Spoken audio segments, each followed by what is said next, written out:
1 முதல் 8 வசனங்கள், பின்பதாக 13வது வசனத்தையும் நாம் படிக்கலாம்.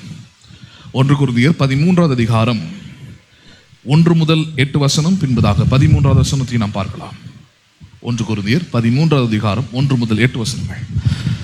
நான் மனுஷர் பாஷைகளையும் தூதர் பாஷைகளையும் பேசினாலும் அன்பு எனக்கு இராவிட்டால் சத்தமிடுகிற வெண்கலம் போலவும் ஓசையிடுகிற கைத்தாளம் போலவும் இருப்பேன். நான் தீர்க்க தரிசன வரத்தை உடையவனாயிருந்து சகல ரகசியங்களையும் சகல அறிவையும் அறிந்தாலும், மலைகளை பெயர்க்கத்தக்கதாக சகல விசுவாசம் உள்ளவனாயிருந்தாலும், அன்பு எனக்கு இராவிட்டால் நான் ஒன்றுமில்லை. எனக்கு உண்டான யாவற்றையும் நான் அன்னதானம் பண்ணினாலும், என் சரீரத்தை சுட்டெரிக்கப்படுவதற்கு கொடுத்தாலும், அன்பு எனக்கு இராவிட்டால் எனக்கு பிரயோஜனம் ஒன்றுமில்லை. அன்பு நீடிய சாந்தமும் தயவும் உள்ளது, அன்புக்கு பொறாமை இல்லை. அன்பு தன்னை புகழாது, இருமாப்பா இராது, அயோக்கியமானதை செய்யாது, தற்பொழிவை நாடாது, சினமடையாது, தீங்கு நனையாது. அநியாயத்தில் சந்தோஷப்படாமல் சத்தியத்தில் சந்தோஷப்படும். சகலத்தையும் தாங்கும், சகலத்தையும் விசுவாசிக்கும், சகலத்தையும் நம்பும், சகலத்தையும் சகிக்கும். அன்பு ஒரு காலமும் ஒழியாது. இப்பொழுது விசுவாசம், நம்பிக்கை, அன்பு. 13. இப்பொழுது விசுவாசம், நம்பிக்கை, அன்பு மூன்றும் நிலைத்திருக்கிறது. இவைகளில் அன்பே பெரியது. சரி, தர்மியான ஞாயிற்றுக்கிழமையின் மாலைகளிலும் உங்களோடு கூட கடந்த நாட்களில் மெய்யான அன்பு என்கிற தலைப்பின் கீழே உங்களோடு கூட ஒரு தொடர் போதனையை போதித்து வந்தேன். நடுவில் கொஞ்சம் நாட்களாக எடுக்க முடியாதனால இன்னைக்கு நம்ம இதுவரைக்கும் போதித்ததை நம்ம இன்னைக்கு அதை ஞாபகப்படுத்தி பார்க்க போகிறோம். என்னெல்லாம் முக்கியமானதை இந்த தெய்வீக அன்புல அல்லது மெய்யான அன்புல நம்ம போதிக்கிறோம். இதுக்கு தலைப்பே மெய்யான அன்பு தான் வச்சிருக்கிறேன், ட்ரூ லவ். ஏன் அன்பு அப்படின்றது அது பல விதத்தில் செயல்படக்கூடியதாக இருக்கிறது, அல்லது பல விதத்தில் வெளிப்படுத்தக்கூடியதாக இருக்கிறது. அப்போ இதில் எது உண்மையானது அப்படின்றது தான் ரொம்ப முக்கியமானது. எது சரியான அன்பு, எது உண்மையான அன்பு, அன்பு எந்த விதத்தில் இருக்க வேண்டும் என்பதை புரிந்து கொள்வது ரொம்ப முக்கியமானது. ஏன் அன்பை பற்றி நான் ஏன் புரிஞ்சுக்கணும், அன்பை பற்றி நான் ஏன் தெரிஞ்சுக்கணும், அன்பு ஏன் ரொம்ப முக்கியமானது கிறிஸ்தவ வாழ்க்கையில்னு பார்க்கும்போது ரொம்ப முக்கியமான ஒரு வசனம் இருக்கிறது. அது என்ன வசனம்? அது அன்பு இல்லாமல் உங்கள் விசுவாசம் செத்ததாக இருக்கிறது, உங்கள் விசுவாசம் கூட கிரியை செய்யாதுன்னு இருக்குது. மலைகளை பேர்க்கிற விசுவாசம் உங்களுக்குள்ள இருக்கலாம். ஏன்னா வசனத்தை கேட்குறீங்க, விசுவாசத்துடைய பிரின்சிபல் அதுதான். நீங்கள் எந்த காரியத்தை அதிகமாக கேட்குறீங்களோ அது உங்களுக்குள்ளே உறுதியான நம்பிக்கையாக, திட நம்பிக்கையாக அல்லது விசுவாசமாக மாறுகிறது. இப்போ தேவனோட வசனத்தை படிக்கிறீங்க, கேட்குறீங்க, கேட்க கேட்க அந்த வசனத்தின் மேலே அல்லது உங்கள் சூழ்நிலைகள் மேலே ஒரு மிகப்பெரிய விசுவாசம் உங்களுக்கு இருக்கலாம். அந்த விசுவாசம் மலைகளையே பேர்க்கிற அளவுக்கு உங்களுக்குள்ள விசுவாசம் இருக்கலாம். ஆனால் அன்பு இராவிட்டால் உங்கள் விசுவாசம் செயல்படாது. அன்பு இல்லாவிட்டால் எது செயல்படாது? ஆமாம், அன்பை தான் கொண்டு வந்து இன்ஜின் மாதிரி வச்சுட்டாரு. இன்ஜின் இல்லாமல் எப்படி வண்டி ஓடாதோ அதே போல் அன்பை என்ன பண்ணியிருக்கிறாரு? அன்பு இல்லாமல் உங்கள் விசுவாசம் என்ன பண்ண முடியாது? செயல்பட முடியாது. நீங்கள் நிறைய காரியங்களை விசுவாசிக்கலாம். ஆண்டவர் பெரிய காரியங்களை செய்வார், அற்புதங்களை செய்வார், அதிசயங்களை செய்வார். Yes, he will do. But without love, your faith will not do any work. அன்பு இல்லாமல் உங்கள் விசுவாசம் ஒரு கிரியையும் அது நடப்பிக்காது. அதாங்க பாயிண்டாங்க. அப்போ அதனால தான் அன்பை புரிந்து கொள்ள வேண்டியது, அன்பை பற்றி ஒரு போதனை இங்கே பண்ண வேண்டியது, கிறிஸ்தவத்தில் அறிந்து கொள்ள வேண்டியது அவசியமாக இருக்குது. சரி, இதில் மெய்யான அன்பு என்று சொல்லி இருக்கிறோம். இந்த 1 கொரிந்தியர் 13வது அதிகாரம் அன்பை குறித்த அதிகாரம். முக்கியமான மெய்யான அன்பு எப்படிப்பட்டதாக இருக்கிறது, இது குறித்து ரொம்ப தெளிவாக விளக்கமான பல வாரங்கள் எடுத்திருக்கிறேன், முன்னாடி யூடியூப்பில் இருக்குது. அதனால் ரொம்ப அதுக்குள்ளே போக போகிறதில்ல. ஆனால் சில காரியங்களை கோடிட்டு காண்பிக்கலான்னு இருக்கிறேன். ஏன்னா வரப்போகிற வாரங்கள் அதெல்லாம் உங்களுக்கு ரொம்ப பிரயோஜனமாக இருக்கும். சரி, உலகம் அப்படின்னு எடுத்துக்கும் போது நம்ம உலகத்தில் வாழ்ந்துக்கிட்டு இருக்கிறோம், வேலைக்கு போகிறோம், குடும்பத்தில் இருக்கிறோம், சபைக்கு வரோம், உறவுகளோடு பழகிறோம், இதெல்லாம் இருக்கிறோம். நமக்கு இந்த காரியங்கள்லாம் இருக்குது. இதில் எல்லாத்துலேயுமே நம்ம ரொம்ப எதிர்பார்க்குற விஷயம் என்னன்னு பார்த்தீங்கன்னா, we expect love from everyone. எல்லார் இடத்துல எதை எதிர்பார்க்குறோம்? நம்ம அன்பை எதிர்பார்க்குறோம். தெரிஞ்சோ தெரியாமையோ உங்கள் உள்ளுணர்வு அதை தான் எதிர்பார்க்குறோம். உங்கள் சொந்தக்காரங்க வீட்டுக்கு போகிறீங்க, அவங்க உங்களுக்கு எப்படி நடத்துகிறாங்கன்னு பார்க்குறீங்க. நீங்கள் அவங்க ஒரு வேளை உங்களை நல்லா நடத்தலைன்னா you are not going to get back again. மறுபடியும் அந்த வீட்டுக்கு நீங்கள் போகிறது இல்லை. ஏன்னா அன்பா உங்களை நடத்தலை. ஆனால் அன்பா நடத்தக்கூடிய ஒரு இடம் கிடச்சிருச்சுன்னா you will be routinely going. மறுபடியும் என்ன பண்ணிக்கிட்டே இருப்பீங்க, அங்கே போய்கிட்டே இருப்பீங்க. ஸோ எல்லா லிவிங் பீயிங்ஸ்னு சொல்லலாம், எல்லா உயிரினங்களும் எதிர்பார்க்கிற ஒரு காரியம் என்னன்னு பார்த்தீங்கன்னா அன்பு தான். இதில் என்ன ஒரு விஷயம், மனுஷன் மட்டும்தான் பாருங்க, மனுஷனுக்கு மட்டும்தான் தேவன் தனித்துவமாக ஒரு காரியத்தை கொடுத்துருக்கிறார். என்ன? அன்பை பற்றி அறிந்து, அன்பை பற்றி புரிந்து, அன்பை எப்படி வெளிப்படுத்தணும், எந்த அளவில் வெளிப்படுத்தணுன்றதெல்லாம் மனுஷனுக்கு மட்டும்தான் கொடுக்கப்பட்டிருக்கிறது. மற்ற உயிரினங்களுக்கெல்லாம் பார்த்தீங்கன்னா அன்பு கிடையாது, அன்பை ஒட்டிய சில உணர்வுகள் அதை வெளிப்படுத்துது இல்லையா? அன்பை ஒட்டிய சில உணர்வுகள் வெளிப்படுது. ஆனால் முழுமையான அன்பில் அதில் என்ன பண்ண முடியாது, நடந்து கொள்ள முடியாது. இப்போ வீட்டில் ஒரு நாய்க்குட்டியை வளர்க்குறோம், அது அன்பிலிருந்து ஒரு பகுதியை வெளிப்படுது, பாசம், நன்றி உணர்வு இதெல்லாம் வெளிப்படுது, அன்பில் ஒரு பகுதி அது, அவ்வளோதான். அதே அந்த நாய்க்குட்டிக்கும் அந்த நாய்க்கும் கொஞ்சம் பெருசாக வளர்ந்துருச்சு, சோறு போடாமல் ஒரு 2 நாள் வச்சுருந்தீங்கன்னா, வேறு யாராவது போட்டிங்கன்னா அந்த அன்பு என்ன பண்ணிவிடும், அது மாறிவிடும், வேறு எங்கேயாவது போயிடும். ஒருவேளை நீங்கள் போகாத அளவு கட்டி போட்டு வச்சிங்கன்னா உங்களுக்கு கடிச்சிடும். நேற்று வரைக்கும் வாலாட்டுச்சு, நேற்று வரைக்கும் பாசமாக இருந்தது, இன்றைக்கி எங்கே போச்சு அப்படின்னு பார்த்தீங்கன்னா அன்பு அதுக்கு இல்லை, அதுக்கு தெரியாது. அதுக்கு தெரிஞ்சது வந்து ஒரு அன்பின் உணர்வை கடவுள் அதுக்குள்ளே கொடுத்துருக்கிறாரு. அப்படி கொடுத்துருக்கிறதுனால என்ன ஆகுது, அதால் தெரிஞ்ச விதத்தில் அதுக்கு இருக்கிற விதத்தில் வெளிப்படுது. ஆனால் மனுஷன் அப்படி கிடையாது.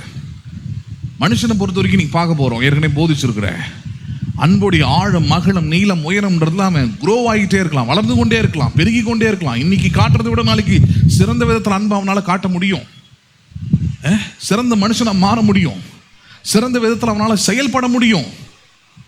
அப்போ அதனால தான் பாருங்க, இந்த அன்பை குறித்த போதனை, அன்பை குறித்த வெளிப்பாடு, அன்பை குறித்த சத்தியம் ரொம்ப முக்கியமானதாக இருக்குது வாழ்க்கையில். பரவாயில்ல தான். உண்மையான அன்பு என்ன, மெய்யான அன்பு உலகத்தில் எங்கே இருக்குது, அது எப்படிப்பட்டதாக இருக்குது, என்ன விதத்தில் இருக்குது, எப்படி வெளிப்படும், நான் எப்படி அதை வெளிப்படுத்தணும், நான் மற்றவங்கிட்ட இருந்து எப்படி அதை என்கிட்ட காண்பிக்கப்படுகிற அன்பு அது மெய்யான அன்பு தானா அப்படின்றத நான் எனக்கு புரிஞ்சுக்கணும்னா first I should know about the true love. எனக்கு முதல்ல உண்மையான அன்பை குறித்த அறிவு எனக்கு என்ன பண்ணியிருக்கணும், உண்டாயிருக்க வேண்டும். நம்புறீங்களா நீங்கள் அதை? சரி, இதில் கவனிக்க வேண்டிய ஒரு விஷயம் என்ன, இந்த மெய்யான அன்பு என்னன்றது ரொம்ப முக்கியமானது. அப்போ அதோடு கூட இருக்கிற மற்ற அன்பு, அதெல்லாம் பொய்யான அன்புன்னு சொல்லலை, அதெல்லாம் அன்போடு ஒட்டி இருக்கிற சில விஷயங்களை தவிர அதுதான் மெய்யான அன்புன்னு உலக மக்களை போல நினைக்கக்கூடாது. என்னதுன்றதான் கவனிக்க போகிறோம். சரி, முதல்ல இந்த மெய்யான அன்பை குறித்து படித்ததுனால இந்த மெய்யான அன்பை பற்றிய சில விளக்கங்களை நம்ம பார்த்துடலாம் பாருங்க. கிட்டத்தட்ட அகாப்பே அன்பை பற்றி 7 காரியங்கள் உங்களுக்கு ஏற்கனவே போதிச்சிருக்கிறேன். அதாவது உலகத்தில் 4 விதமான அன்புகள் இருக்குது அப்படின்னு கிரேக்க மொழியில் சொல்கிறாங்க. தமிழில் வெறும் அன்புன்னு இருக்குது, அவ்வளோதான். ஆனால் கிரேக்க மொழியில் அன்பை புரிந்து கொள்ள வேண்டும் சொல்லிட்டு பாருங்க, 4 விதமான அன்புகளை இந்த கிரேக்க மொழியில் விளக்குறாங்க. மீனிங் அண்ட் ஃபீச்சர்ஸ் ஆஃப் லவ்னு போதிச்சிருந்தேன். அதாவது அன்பின் அர்த்தம் மற்றும் அம்சங்கள். அப்போ என்ன மீனிங்கு, என்ன அம்சம் இருக்குது? முதல் அன்பு, உலகத்தில் காணப்படுகிற முதல் அன்பு என்னன்னு பார்த்தீங்கன்னா ஈராஸ் அப்படின்ற அன்பு. கிரேக்க மொழியில் ஈராஸ்ன்னு பேர் அதுக்கு. ஈராஸ்னா என்ன? தமிழில் சரீர காதல், love between a male and female. ஒரு ஆணுக்கும் பெண்ணுக்கும் இடையே இருக்கக்கூடிய அன்புக்கு பேர் கிரேக்க மொழியில் ஈராஸ் லவ்னு பேர் அதுக்கு. செக்ஷுவல் லவ்னு ஆங்கிலத்தில் பேர் அதுக்கு. ஒரு ஆணுக்கு ஒரு பெண் மேலே ஈர்ப்பு, ஒரு பெண்ணுக்கு ஒரு ஆண் மேலே ஈர்ப்பு, ஒரு அன்பு, இன்ஃபாக்சுவேஷன், இதெல்லாம் உண்டாகுது பாருங்க. இதெல்லாம் எல்லா மனுஷனுக்கும் வருது, இதெல்லாம் தாண்டி தான் வரோம் நம்ம. இந்த அன்புக்கு பேர் என்ன அன்பு? ஈராஸ் லவ்னு பேர். இதுக்கு பேர் என்ன அன்பு? இது ஈராஸ் லவ். இது வந்து நிரந்தரமானதை தான் கவனிக்கணும் இதில், வெதர் இட் இஸ் பெர்மனன்ட். ஏன்னா அன்புடைய தன்மை முக்கியமாக அதை சொல்ல மறந்துட்டு அதை சொல்லிடுறேன். இப்போ படித்த அதே அதிகாரத்தில் இருக்குது, அன்பு ஒரு காலமும் ஒழியாதுன்னு இருக்குது. அன்பு ஒரு காலமும், அன்புடைய தன்மை என்ன? வாட் இஸ் லவ் அப்படின்னா it will never fails. Which love never fails is called love. எந்த அன்பு ஒழியாமல் இருக்குதோ, எந்த அன்பு மாறாமல் இருக்குதோ, எந்த அன்பு தன்னுடைய அளவில் வளர்ந்து கொண்டே இருக்குதோ அதுதான் அன்பே தவிர நேற்று இருந்ததுங்க இன்னைக்கு இல்லை அப்படின்னா அதுக்கு பேர் அன்பே இல்லை, மெய்யான அன்பு இல்லை. அது வேற ஏதோ ஒரு அன்பு அது. ஸோ வேற ஏதோ ஒரு அன்பு இருக்க முடியுமா? இருக்க முடியும். ஒரு ஆணுக்கும் பெண்ணுக்கும் ஈர்ப்பு உண்டாகிற ஒரு அன்பு இருக்குது, அந்த அன்புக்கு பேர் ஈராஸ் லவ்னு சொல்கிறோம். உலக அன்பு அல்ல உலக காதல் இதெல்லாம் சொல்கிறோம் நம்ம, அது ஒரு அன்பு. ரெண்டாவது இன்னொரு அன்பு இருக்குது, என்னது அது? ஸ்ட்ரோஜ் லவ் அப்படின்றோம். அதை ஸ்ட்ரோஜ் அன்புடைய ரெண்டாவது விஷயம் என்ன? ஸ்ட்ரோஜ் லவ்னா என்ன? It is and family love. அதாவது குடும்பத்துக்குள் இருக்கக்கூடிய அன்பு. எதுக்குள்ள இருக்கக்கூடிய அன்பு? குடும்பத்துக்குள்ள இருக்கக்கூடிய அன்பு. தாய் பிள்ளைகளை பெற்றெடுக்கிறார், தாய்க்கு பெற்றெடுத்த உடனே அந்த பிள்ளைகள் மேலே அளவு கடந்த பாசம், அன்பு எல்லாமே வந்துடுது. She sacrifice everything for her. இல்லையா? தூக்கத்தை தொலைக்கிறா, சாப்பாட்டை தொலைக்கிறா, தன்னுடைய சரீர பலத்தை தொலைக்கிறா. ஏன்னா அதெல்லாம் லாஸ் பண்ணாதான் ஒரு குழந்தைய நீங்கள் வளர்த்து எடுக்க முடியும் இல்லையா? அப்படிதான் குழந்தைங்கள்லாம் வளர்ந்தது. இன்னைக்கு எப்படி வளர்றாங்கன்னு தெரியல. அப்படிதான் எனக்கு இதுவும் வேணும் அதுவும் வேணும்னு சொல்ல முடியாது.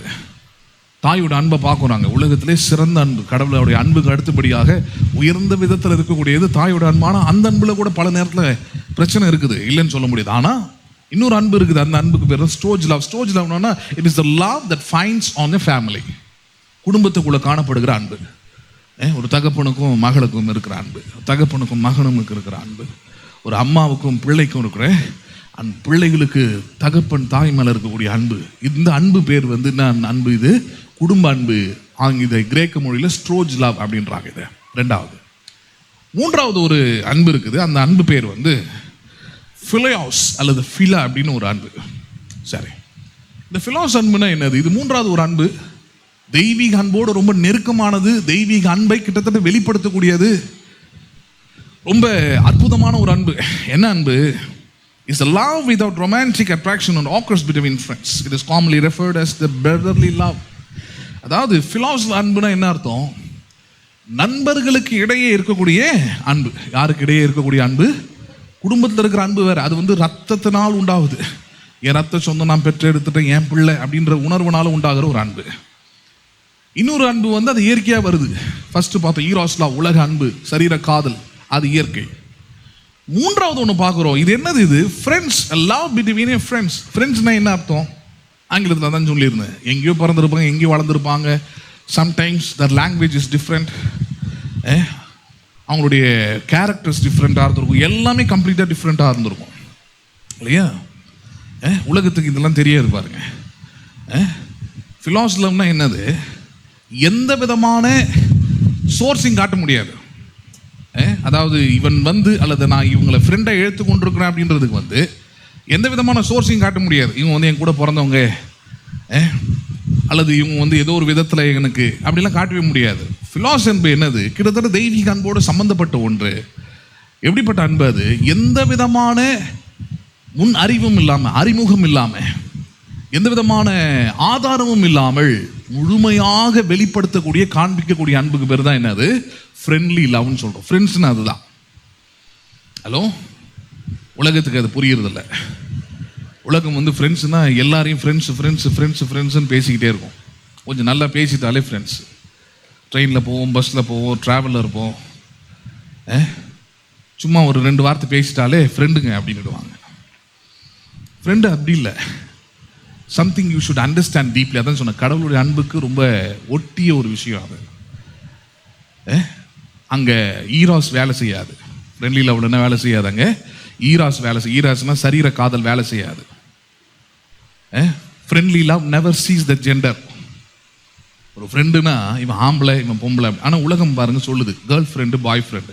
ஃப்ரெண்டில் அப்படி இருக்கவே முடியாது. Hello, you cannot define friend as a male or female because friend never sees the gender. புரியுதுங்களா உங்களுக்கு? நட்புன்னு ஒன்று இருந்தா, நண்பன் ஒருத்தர் இருந்தா, தோழன் ஒருத்தர் இருந்தா, தோழின்னு ஒருத்தர் இருந்தா, அவள் வந்து பெண், அவள் ஆண், அவள் இப்படி, அவன் அப்படி. You cannot define. If you define it is eros. நீங்கள் அப்படி தான் டிஃபைன் பண்ணுறீங்க அப்படின்னா அந்த அன்புக்கு பேர் வந்து ஃப்ரெண்ட்லி லவ் இல்லை, அது பேர் ஃப்ரெண்ட்ஸ் இல்லை. அதுக்கு பேர் என்னது? அது சரீர காதல்னு சொல்கிறாங்க. பேசுறது புரியுதுங்களா உங்களுக்கு? So you should understand. உலகத்துக்கு அதெல்லாம் தெரியாது, அதனால் அவங்க பேசிக்கிட்டு இருக்கிறாங்க, செயல்பட்டுக்கிட்டு இருக்கிறாங்க. ஆனால் யூ ஷுட் அண்டர்ஸ்டாண்ட். பைபிள் அதெல்லாம் போதிக்குது. பின்னாடி காட்டுறேன் நான். உதாரணம்லாம் எடுத்து சொல்லியிருக்கிறேன். வரப்போகிற காலங்களில் ரொம்ப டீப்பாக அதை போதிக்கிறேன். உதாரணத்துக்கு இந்த ஃப்ரெண்ட்லி லவ்க்கு யோனத்தான் அண்ட் டேவிட் இல்லையா? ஜோனத்தான் டேவிட், சவுலோடைய பையனும் அதே ஊரில் அதே தேசத்தில் இருந்த தாவீதுன்ற ஒரு மனுஷனும். பைபிளில் இயேசுவின் அன்புக்கு அடுத்தபடியாய் சிறந்த அன்பை எடுத்து காண்பிக்கப்படுகிறது அவனுடைய அன்பு தான். இவங்க 2 பேருக்குள்ளேயும் எப்படி அன்பு மலர்ந்ததுன்னு போய் பார்த்தீங்கன்னா அற்புதமாக இருக்கும். 1 சாமுவேல் 16 சவுலுடைய மகன் யோனத்தான் ராஜாவுடைய பையன். ஆனால் தாவீது யாரு? வந்து நிற்கும் போது ஒரு ஆடு மேய்க்கிற ஒரு சிறுவன், ஆடு மேய்க்கிற ஒரு சிறுவன். இவங்க 2 பேருக்கும் ஒரு ஃப்ரெண்ட்ஷிப் உருவாகுது. அது எங்கிருந்து வருதுன்றது தான் பாயிண்ட். அங்கே ஃப்ரெண்ட்லி, அதனால சொன்ன அந்த நட்பு அல்லது இந்த நண்பர்களிடையே இருக்கிற அந்த அன்பு என்பது தெய்வீக அன்போடு ரொம்ப நெருக்கமானதுன்னு ஏன் சொல்ற? தெய்வீக அன்புன்னு ஏன் சொல்றேன் அதை? யோனத்தான் ஒரு ராஜாவுடைய மகன் பாருங்க. அவன் ஒரு அரசன், அடுத்த ராஜாவை வரப்போறவன். எல்லா அதிகாரமும் எல்லா வசதியும் அவனுக்கு இருக்குது. ஆனால் அவனுக்கு முன்னாடி நிற்கிற மனுஷன் வந்து அவனுக்கு சற்றிலும் தகுதி இல்லாத ஒரு மனுஷன். ஒரு ஆடு மேய்க்கிற ஒரு சிறுவன், அவன் ஆடு மேய்க்கிற ஒரு பையன். இன்னைக்கு ஃப்ரெண்ட்ஷிப் எப்படி உருவாகுது அப்படின்னு பார்த்தீங்கன்னா, it sees many things. Hello, இன்னைக்கு நிறைய காரியங்களை ஃப்ரெண்ட்ஷிப் என்ன பண்ணுது, பார்க்குது. நிறைய ஈக்குவாலிட்டிஸ் எதிர்பார்க்குதாங்க. எதிர்பார்க்குதாங்க? எல்லாத்தையும் எதிர்பார்க்குது. ஈக்குவலாக படிச்சிருக்கணும், ஈக்குவலான அழகில் இருக்கணும். இன்னும் நம்ம ஊர்ல எல்லாம் பேசணும்னா அது நிறைய இருக்குது. ஒரே ஜாதியில் இருக்கணும், ஒரே விதமான நம்பிக்கையில் இருக்கணும், இப்படிலாம் பேசுது.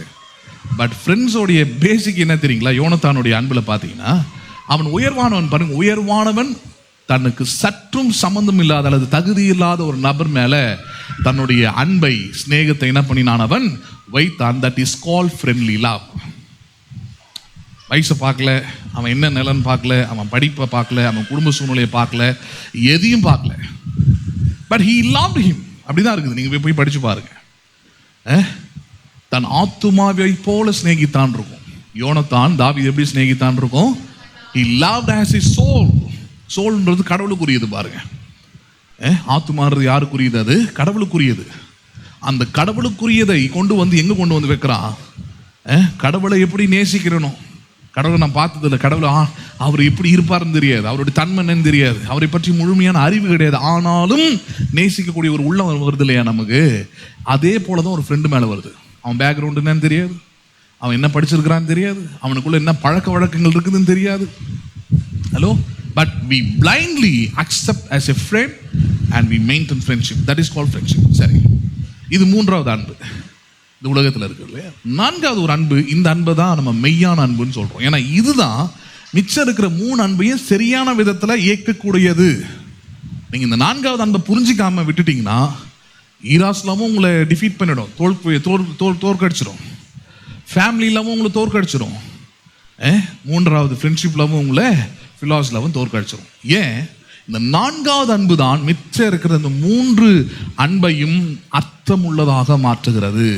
என்ன உள்ளதாக மாற்றுகிறது? மீனிங்ஃபுல்லாக மாற்றுது. இந்த நான்காவது அன்பை நீங்கள் புரிஞ்சிக்கலன்னா மிச்சம் மூணு லவும் ஒரு கட்டத்தில் உங்களை கசந்து போயிடும், வெறுத்து போயிடும், வேணான்னு உதறி தள்ளிடுவீங்க. ஹலோ, புரியுதுங்களா உங்களுக்கு?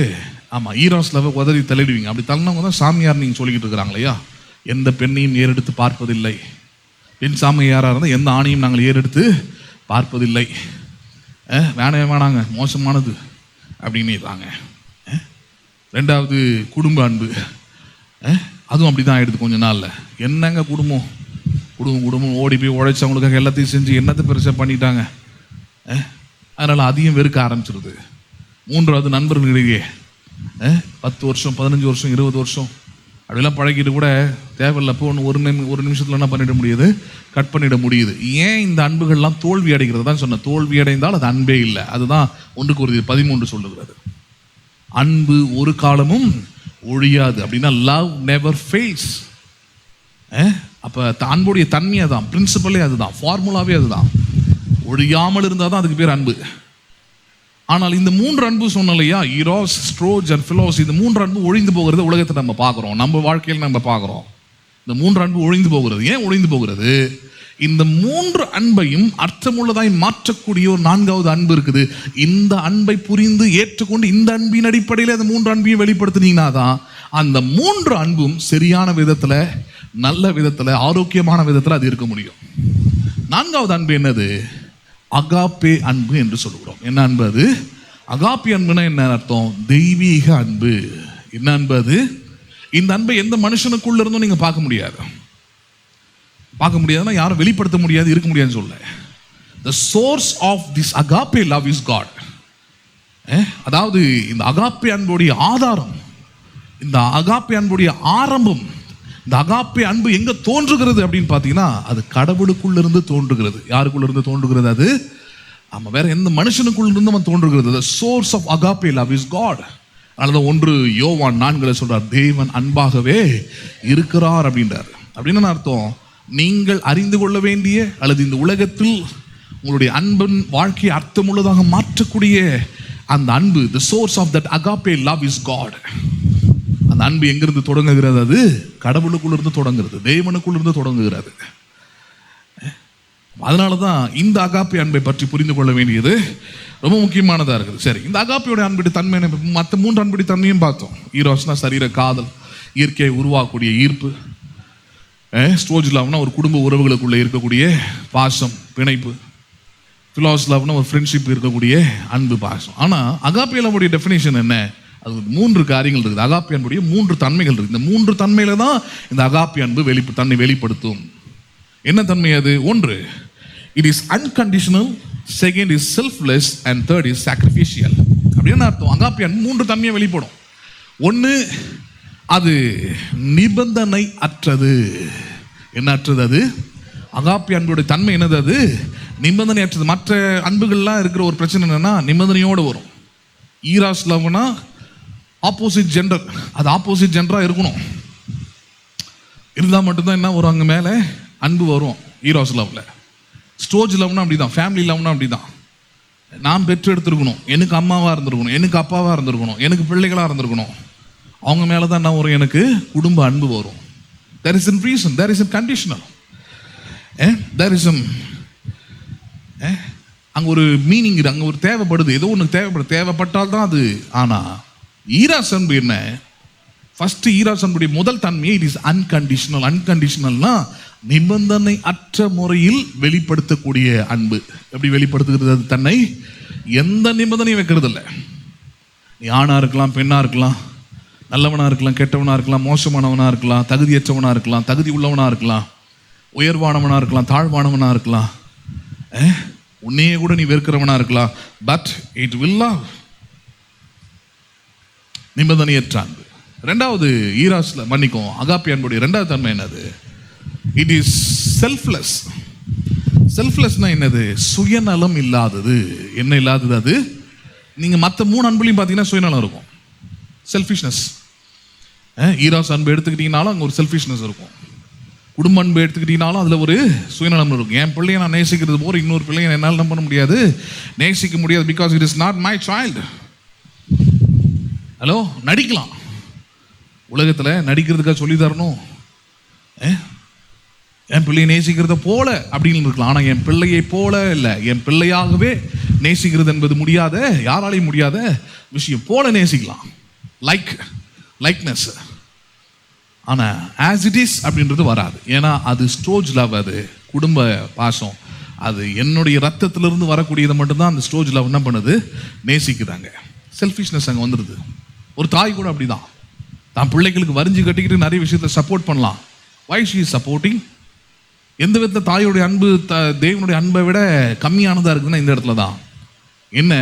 அவ அன்பிலும் ஒரு சுயநலம் அங்கு இருக்கிறது. என்ன சுயநலம்? என் பிள்ளை நான் பெற்றெடுத்திருக்கிறேன், அதனால் அவன் நல்லது செஞ்சாலும் கெட்டது செஞ்சாலும் கண்மூடித்தனமா ஐ வில் சப்போர்ட், அவ்வளோதான். There is in selfishness. ஆனால் அகாப்பி அன்பில் அப்படி கிடையாது. இட் இஸ் செல்ஃப்லெஸ் அப்படின்றது தான் அகாப்பி அன்பில். என்னதாங்க செல்ஃப்லெஸ் அப்படின்னா? எந்த ஒரு சுயநலமும் இல்லாதது. தன்னுடைய நலத்தை அது பார்க்கறது இல்லை, தன்னை பற்றி சிந்திக்கிறது இல்லை, தன்னை பற்றி யோசிக்கிறது இல்லை. It is selflessly showing. தன்னலமற்று தன்னை முழுவதுமாக வெளிப்படுத்தக்கூடியது தான் என்னவா இருக்குது அகாப்பி அன்புடைய 2வது தன்மை. 3வது ரொம்ப முக்கியமானதாக இருக்கிறது. It is an sacrificial. Agape அன்பு 3வது தன்மையை வெளிப்படுத்துகிறது. அது என்னது? அது சாக்ரிஃபிஷியல் சொல்கிறோம் தமிழில். தியாகம். என்ன செய்கிறது? அது பல காரியத்தை தியாகம் பண்ணுது. ஏன் மற்றதில் தியாகம் பண்ணுறது இல்லையா நீங்கள் கேட்கலாம். ஆமாம், பண்ணுது. ஈராஸ் லவ்ல தியாகம் இருக்குதாம இருக்குது, இல்லாமலாம் கிடையாது. சரீர காதலில் தியாகம் இல்லாமல் இருக்குதா? பெரிய தியாகம்லாம் இருக்குது. மாலுக்கெல்லாம் போனீங்கன்னா ஃபுட் கோர்ட்டுன்னு ஒரு இடம் இருக்கும், 3rd ஃப்ளோரில் 2nd ஃப்ளோரில் எங்கேயாவது வச்சுருப்பானுங்க. கூட யாராவது கூட்டம் வந்திருப்பான், அது வச்சு வெளுத்து கட்டும். ஹலோ, இவன் பரிதாபமாக ஒரே ஒரு ஜூஸை வாங்கி வச்சுட்டு உட்காந்துருப்பான். ஏன்னா பில்லு கட்ட போகிறது இவன். சாக்ரிஃபைஸ் பண்ணுறான். அவன் நல்லா சாப்பிட்டோம், அவன் விரும்புகிறத நீ என்ன ஒன்றும் சாப்பிட்டுக்கோ, நான் என்ன பண்ணிக்கிறேன், பரவாயில்ல ஒரு ஜூஸோடு முடிச்சுக்கிறேன், 80 ரூபா 100 ரூபாய் ஜூஸோடு நான் முடிச்சுக்கிறேன். அப்போ சாக்ரிஃபைஸ் இல்லாமல் இருக்குதா? இருக்குது. ஸ்டோஜ் லவ் எடுத்துக்கோங்க, குடும்ப அன்பு எடுத்துக்கங்க, அங்கேயும் அப்படி தான். அதான் சொன்னேன், தாய் தன்னுடைய தூக்கத்தை தியாகம் பண்றா, தன்னுடைய சரீர பலத்தை தியாகம் பண்றா, தியாகம் பண்ணி தான் எல்லாத்தையும் செய்யறா. அங்க தியாகம் இல்லாம இருக்கிறது இல்லை. நண்பர்களிடையே இருக்கக்கூடிய அன்புலும் இருக்குது, தியாகம் என்ன பண்ணுதாங்க, இருக்குதான் செய்யுது. ஆனா இந்த எந்த தியாகமும் பார்த்தீங்கன்னா ஒரு முக்கியமான ஒரு பாயிண்ட் இருக்குது. என்னது அது? யாருக்கும் ஒரு முழுமையான ஒரு ஜீவனை அல்லது ஒரு வாழ்வை, ஒரு அர்த்தத்தை கொடுப்பது இல்லை. அண்டர்ஸ்டாண்ட் பண்றீங்களா? நீங்க ஒரு மீனிங்லெஸ்ஸா போயிடுது சாக்ரிஃபைஸ்லாம். நிறைய நேரத்தில் தாய் கஷ்டப்பட்டு கண்ணு மூழ்ச்சி பிள்ளைங்களை பெற்றெடுத்து வளர்த்து பார்த்தா அது கொஞ்ச நாள் வளர்ந்து கொஞ்சம் பெருசானவனே என்ன எதுக்கு பெத்தன்னு கேட்கும். அந்த சாக்ரிஃபைஸுக்கே ஒரு அர்த்தமும் இல்லாமல் அங்கே போயிடுது. அந்த சாக்ரிஃபைஸ் ஒரு மீனிங் இல்லாமல் போயிடுது, ஒரு அர்த்தமும் இல்லாமல் போயிடுது, வெறுத்துடுது. இதுக்காக நம்ம கண்ணை முழிச்சோம், இதுக்காக நம்ம சரீர பலவீனம் அடைஞ்சோம், இதுக்காக நம்ம வாழ்க்கையை தொலைச்சோம், எதிர்காலத்தை தொலைச்சோம், வேலையை தொலைச்சோன்ற அளவுக்கு போயிடுது சில நேரத்தில். அந்த சாக்ரிஃபைஸுக்கே எந்த விதமான மீனிங்கும் இல்லை. ஏன் அப்படின்னா அது அப்படிதான். ஆனால் அந்த அகாப்பே லவ்வில் கூட சொல்லக்கூடிய சாக்ரிஃபைஸ் என்ன தெரியுங்களா? அது அற்புதமான ஒரு விஷயம் இருக்குது. என்ன சாக்ரிஃபைஸ்? இந்த அன்பு, இது இந்த அன்பிலிருந்து வெளிப்படக்கூடிய sacrifice, it will make others to leave in a successful way. அகாப்பே அன்பு வெளிப்படுத்தக்கூடிய இந்த தியாகம் மற்றவர்களை வாழ்வளிக்கிறது, மற்றவர்களை வாழ வைக்கிறது, மற்றவருடைய நிலையை அது உயர்த்தக்கூடியதாய் இருக்கிறது, அர்த்தமுள்ளதாக மாற்றிடுது ஒரு கட்டத்தில். அதனால தான் சொன்னேன், இந்த அன்பை புரிந்து கொள்ளாமல் மிச்சம் 3 அன்பை மட்டும் நீங்கள் டைரக்டாக போய் டீல் பண்ணிங்கன்னா இட் வில் ஃபெயில். ஆனால் இந்த அகாப்பே அன்பை வச்சு இந்த 3த்தையும் டீல் பண்ணி பாருங்க. ஈராஸும் ஜெயிக்கும், ஸ்டோஜும் ஜெயிக்கும், ஃபிலாஸ் லவ்வும் அங்கே ஜெயிக்க தான் செய்யும். It will never fail. அந்த 3 அன்பு என்ன பண்ணாதாங்க, ஒழியாது, மாறவே மாறாது, அர்த்தமுள்ளதான் மாறிக்கிட்டே இருக்கும். அப்போ சாக்ரிஃபைஷியல் வரும்போது எப்படி? அதனால தான் சொன்னது தெய்வீக அன்புன்றோம். இந்த தெய்வீக அன்புடைய தன்மையில் இயேசுவை தான் பார்க்குறோம். அவருடைய அன்பு தான், அவர்களிலிருந்து வெளிப்படக்கூடிய அன்பு தான் இந்த அகாப்பே அன்பு. அவர் என்னுடைய சாக்ரிஃபைஸ் என்னது? Done a greatest sacrifice is in the cross. சிலுவையில் அவர் செய்த மிகப்பெரிய விஷயம் தியாகம். He completely offered himself. அவர் தன்னை முழுசுமா அர்ப்பணித்தார். எப்படி அர்ப்பணித்தார்? கம்ப்ளீட்லி, முழுமையாய் அர்ப்பணித்தார். கொஞ்சம் ஏதோ தூக்கத்தை தொலைச்சாரு, ஏதோ சாப்பிடாம தவிர்த்து கண்டாரு, இதெல்லாம் நம்ம பண்றது. அவருடைய சாக்ரிஃபைஸ் எந்த அளவுக்குன்னா, நல்ல மெய்ப்பன் தன் ஆடுகளுக்காக ஜீவனையும் கொடுப்பான் அப்படின்னு சொல்லிட்டு கொடுத்து காமிச்சிட்டார். That is sacrifice. அந்த ஜீவனை கொடுத்து தான் இன்னைக்கு வாழ்வழிச்சிருக்கிறாரு, இன்னைக்கு வாழ்வை நம்ம பெற்றிருக்கிறோம். That sacrifice brings life for us. Hello, அந்த தியாகம் நமக்கு வாழ்வழித்திருக்கிறது. இந்த தியாகம் என்ன பண்ணியிருக்குது? நம்மளை வாழ்வழித்திருக்குது. இப்போ இதை தான் கொண்டு வந்து இந்த 3 அன்புலையும் கொண்டு வந்து அங்கங்கே வைக்க வேண்டியதாக இருக்குது. அங்கங்க இல்லை, எல்லா இடத்தையும் வைக்க வேண்டியதாக இருக்குது.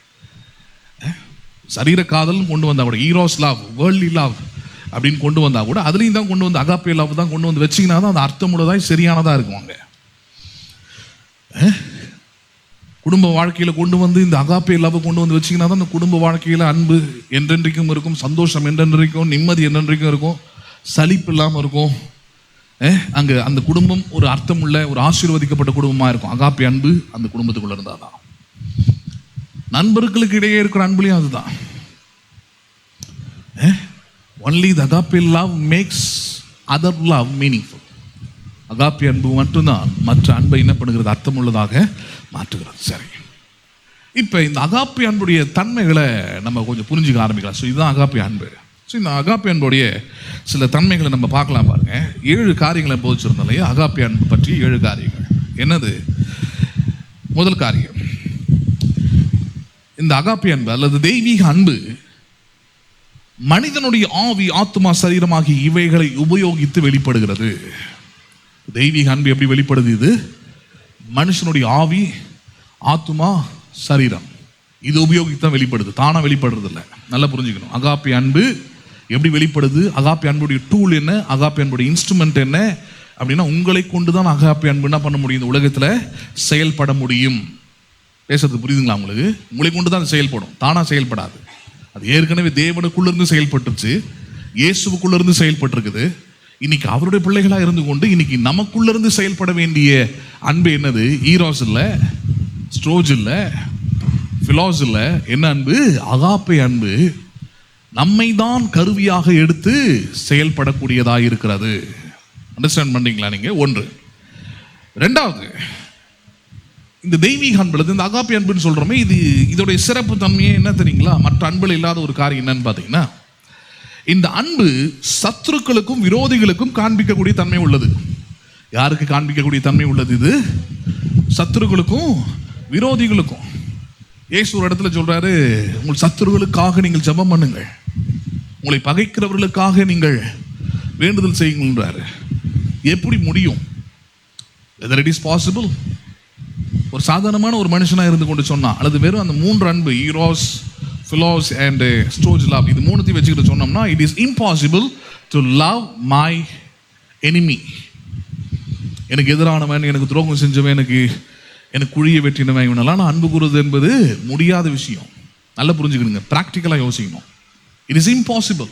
என்னதான் எனக்குள்ள தெய்வீகம் இருந்தாலும் பக்தி இருந்தாலும் என்னால் என் எதிரிகளை நேசிக்க முடியாது, அன்பு கூற முடியாது. சமயம் கிடைக்கும் போது காலை வாரி விடுறது தான் பார்ப்போம், சமயம் கிடைக்கும் போது பழி வாங்குறதுக்கு தான் மைண்டு போகுது. ஆனால் இந்த அகாப்பி அன்புடைய தன்மை என்ன? இது என்ன பண்ணுது? நம்முடைய உள்ளத்தை, நம்முடைய எண்ணங்களை இதெல்லாம் மாற்றி கிறிஸ்துவின் சிந்தையை நமக்குள்ள வைத்து, கிறிஸ்து எப்படி நான் பாவியா இருக்கும் போது, நான் தகுதியற்றவனா இருக்கும் போது, அவருக்கு சத்துருவா இருக்கும் போது அவரை என்னை நேசிக்க செய்ததோ, அவருக்கு அப்படிப்பட்ட ஒரு உள்ளம் இருந்ததோ, அதே போல ஒரு உள்ளத்தை நமக்கு உருவாக்குகிறது. அந்த உள்ளம் தான் என்ன பண்ணுது? சத்துருக்களையும் விரோதிகளையும் நேசிக்க வைக்கிறது, அன்பு கூற வைக்கிறது. 2. மூன்றாவது காரியம் என்ன? இந்த அன்பு உணர்ச்சிகளுக்கு அப்பாற்பட்டது. எதற்கு அப்பாற்பட்டது? மற்ற 3 அன்புமே உணர்ச்சிகளுக்கு உட்பட்டது. பாருங்க, இட்ஸ் டிபெண்ட் த ஃபீலிங்ஸ். அந்த மூணுமே, அது ஈரோஸ் எடுத்துக்கிட்டாலும் சரி, அல்லது நீங்க ஸ்ட்ரோஜ் எடுத்துக்கிட்டாலும் சரி, எது எடுத்துக்கிட்டாலும் இட் டிபெண்ட்ஸ் ஆன் ஃபீலிங்ஸ். உணர்வுகளை அடிப்படையாக வைத்து மட்டுமே அந்த அன்பு வெளிப்படுது இல்லையா? இப்போ குடும்ப அன்பு இருக்குதுன்னா உணர்வுகளை அடிப்படையாக வச்சு தான் வெளிப்படுது அது. ஆனால் அகாப்பி அன்பு அப்படி கிடையாது. It is not find according to the feelings, it do according to the truth. உணர்வுகளை அடிப்படையாக வச்சு செயல்படுறது இல்லை. எதை அடிப்படையாக வச்சு செயல்படுறது? சத்தியத்தின்படி செயல்படுவது. எதன்படி செயல்படுகிறது? அது ட்ரூத் என்னன்னு பார்க்குது. ட்ரூத்னா வசனம். வசனத்துக்குள்ள இருக்கிற சத்தியம் என்ன எனக்கு போதிச்சிருக்குதோ, என்ன எனக்கு வெளிப்படுத்துறது கொடுத்துருக்குதோ, என்ன வெளிச்சத்தை எனக்குள்ள கொடுத்துருக்குதோ, அதன்படி செயலணும், அதன்படி பண்ணணும், அதன்படி நான் செயல்பட வேண்டும் என்கிற எண்ணத்தையும் விருப்பத்தையும் ஆசையும் கொண்டு வருது பாருங்க. அதுக்கு பேர் தான் என்னன்னு சொல்றோம்? அது அகாப்பி அன்புன்னு சொல்றோம். உணர்வுகளின் அடிப்படையில் செயல்படுறதில்ல. அப்படி செயல்பட்டோம்னா அது உலக அன்பாயிடும். என்கிட்ட ஒருத்தவங்க சிரிச்சு பேசுறாங்க, நான் சிரிச்சு பேசலாம், உணர்வு. என்ன ஒருத்தவங்க கொல்லணும்னு வராங்க, என்ன ஒருத்தர் அழிக்கணும்னு வராங்க, அதை வெளிப்படையாகவே காட்டுறாங்க அப்படின்னா, என்னுடைய ஃபீலிங்ஸின் அடிப்படையில் நான் மறுபடியும் திருப்பி தரணும். அதே ஃபீலிங் தான் எனக்கு வரும். நான் உன்னை அடிச்சுடுறேன், நான் உன்னை கொன்னுடுறேன், நீ என்ன பாதிக்கிறதுக்கு முன்னாடி நான் உன்னை பாதிக்க, இப்படி தான் வரும். That is works under the feeling. But work under the agape love என்ன? தெய்வீக அன்பு எப்படி பண்ணுது? அது அப்படியே ஆப்போசிட்டாக மாற்றிடுது. Don't love according to your feeling, love according to the truth. Agape அன்பு ஒரு நாளும் உணர்வுகளின் அடிப்படையில், அது உணர்ச்சிகளின் அடிப்படையில் வெளிப்படுவதல்ல. அகாப்பி அன்பு, தெய்வீக அன்பு சத்தியத்தின்படி தன்னை வெளிப்படுத்துகிறது. எதன்படி வெளிப்படுத்துகிறது? இப்போ யாரையும் ஒருத்தர் அன்பு கூறுது, உணர்ச்சியின் அடிப்படையில் அன்பு கூறுது இல்லை. எப்படி அன்பு கூறுகிறது? அது சத்தியத்தின்படி. என்ன சத்தியத்தை நான் கேட்டனோ, எந்த சத்தியத்தை நான் விசுவாசிச்சனோ, கடவுளுடைய அன்பு என்னன்றதை ஏன் உள்ளத்தில் நான் எப்படி புரிஞ்சு வச்சிருக்கணும், அந்த சத்தியத்தின் அடிப்படையில் மற்றவர்களை அன்பு கூறுவது. சிலுவையில் அடித்து தொங்க விட்டுருக்குறாங்க, அந்த நேரத்துலையும் அடித்து தொங்க விட்ட ஆளுங்க அவரை பரியாசம் பண்ணுறாங்க, அவரை கிண்டல் பண்ணுறாங்க. அங்கே தெய்வீக அன்பு எப்படி வெளிப்படுது? அவர்களுக்கு எதிரான சில கோபத்தை வெளிப்படுத்திருக்கலாம். நீங்களாம் ஒரு மனுஷனா இந்த மாதிரி ஒரு கோரமான ஒரு நேரத்தில் கூட இப்படி பண்ணுறீங்களே எல்லாம் கேட்கலாம். அந்த மாதிரி he never use any word, எந்த வார்த்தையும் பயன்படுத்தலை. மாறாக அந்த அன்பு அங்கே எப்படி வெளிப்படுது? ஃபீலிங்ஸின் அடிப்படையில் வெளிப்படலை. இப்போ அந்த அகாப்பி அன்பு சத்தியத்தின் அடிப்படையில் வெளிப்படுது. என்ன சத்தியம் அங்கே வெளிப்படுது? மன்னிப்பு என்கிற சத்தியம். பிதாவே இவர்களை மன்னியும், தாங்கள் செய்கிறது என்னதென்று அறியாதிருக்கிறார்கள். புரியுதுங்களா உங்களுக்கு? ஃபீலிங்ஸ் இல்லைங்க, அங்கே என்ன வருது? அங்கே ட்ரூத் வந்து நிற்குது. அகாப்பி அன்பு சத்தியத்தின்படி செயல்படும், சத்தியத்தின்படி தன்னை எல்லா நிலைகளிலும் வெளிப்படுத்தும். 2. மூன்றாவது காரியம், 4வது காரியம் என்ன? This agape love always make you to think. இந்த அகாப்பி அன்பு உங்களை எப்பொழுதும் சிந்திக்க வைக்கிறது. என்ன வைக்கிறது உங்களை? எல்லாம் சொல்லுங்களேன். It always make you to think. நம்ம என்ன செய்கிறோம், என்ன பேசுகிறோம். நான் காலையில் கூட தான் எடுத்து சொல்லியிருந்தேன். நான் அன்பு என்பது எனக்கு தெரிஞ்ச விதத்தில் காட்டுறதில்ல. ஹலோ, புரியுதுங்களா உங்களுக்கு? உலகத்தில் அப்படி தான் நடக்குது. நிறைய நேரத்தில் அன்பை ஏன் மற்றவங்களை ஏற்றுக்கொள்றதில்ல, மற்றவங்க ஏன் நம்முடைய அன்பை அங்கீகரிக்கிறது இல்லை, விரும்புறது இல்லை. நம்ம காட்டுறது பியோர் லவ்வாக கூட இருக்கலாம், சுத்தமான அன்பாக இருக்கலாம். But they regret it, they deny it. Reason என்னன்னு காலையில் சொன்னேன். என்ன ரீசனு? எனக்கு தெரிஞ்ச விதத்தில் காட்டுறதுக்கு பேர் அன்பு இல்லை. அவர்கள் ஏற்றுக்கொள்ளுகிற விதத்தில் காண்பிக்கப்படுகிறது என்னவா இருக்கிறது? அன்பாக இருக்கிறது. they should accept. அவங்க உள்ள அக்செப்ட் பண்ணணும். அவங்களுடைய எண்ணங்களை அதை அக்செப்ட் பண்ணணும். அவங்க மனம் அதை அக்செப்ட் பண்ணணும். ஏன்னா நீங்கள் காண்பிக்கக்கூடியது ஒரு மனுஷங்கிட்ட. உங்களுக்கு என்ன உள்ளம் இருக்குதோ அதே உள்ளம் அவங்களுக்கும் இருக்குது. உள்ள எப்படி சூஸ் பண்ணி இதுதான் சரி, இதுதான் கரெக்ட், இப்படி தான் சூஸ் பண்ணி எடுக்குதோ அதே போல் அவங்களுக்கும் அந்த உரிமை இருக்கிறது. You should respect it. ரொம்ப முக்கியமானது அன்புல, ரொம்ப முக்கியமானதே அதான் பாருங்க. எது முக்கியமானது? மற்றவர்களுடைய உணர்வுகளை, மற்றவருடைய விருப்பங்களை, மற்றவருடைய ஆசைகளை, மற்றவருடைய நிலைகளை புரிந்து கொள்வது, அதற்கு மதிப்பளிப்பது. அது இருந்தால் தான் அது சரியான அன்பு. சூழ்நிலை எதுவாக இருந்தால் எனக்கு என்ன வந்துச்சு, அன்புன்ற பேரில் நான் கொடூரமாக நடந்துக்கிறேன், அன்புன்ற பேரில் மிருகத்தனமாக நடந்துக்கிறேன்னா that is not love. That is not love. It will fail. It will disgust. It will bring pain. அது வலியை கொண்டு வரும், வேதனையை கொண்டு வரும், தேவையில்லாத பிரச்சனைகளை அது கொண்டு வருதாங்க. ஸோ அன்பு அது எப்படி இருக்கணும்? அகாப்பி அன்புடைய தன்மைகளை பார்க்கணும். இந்த தெய்வீக அன்பு என்ன பண்ணுகிறது? நம்மை சிந்திக்க வைக்கிறதா இருக்கிறது. என்ன பண்ண வைக்கிறது? அது கண்மூடித்தனமாக பிளைண்டாக எதையும் செய்ய வைக்கிறது இல்லை. நம்மளை கண்மூடித்தனமாக நான் அப்படியே அன்பு கூறுகிறேன் அப்படிலாம் கிடையாது. அதெல்லாம் ஏமாற்று வேலை. I open my eyes, I understand what is before me and I expose my love. கண்ணை திறந்து பார்க்குறேன், என்ன இருக்குதுன்றது யோசிக்கிறேன், என்பதாக தான் அன்பு என்ன பண்ணுறேன், நான் அதுக்கு ஏற்றவாறு வெளிப்படுத்துகிறேன். பேசுறது புரியுதுங்களா உங்களுக்கு? ஒரு குழந்தை இருக்குது, அதுக்கிட்ட காண்பிக்கிற அன்பின் அளவுன்னு ஒன்று இருக்குது.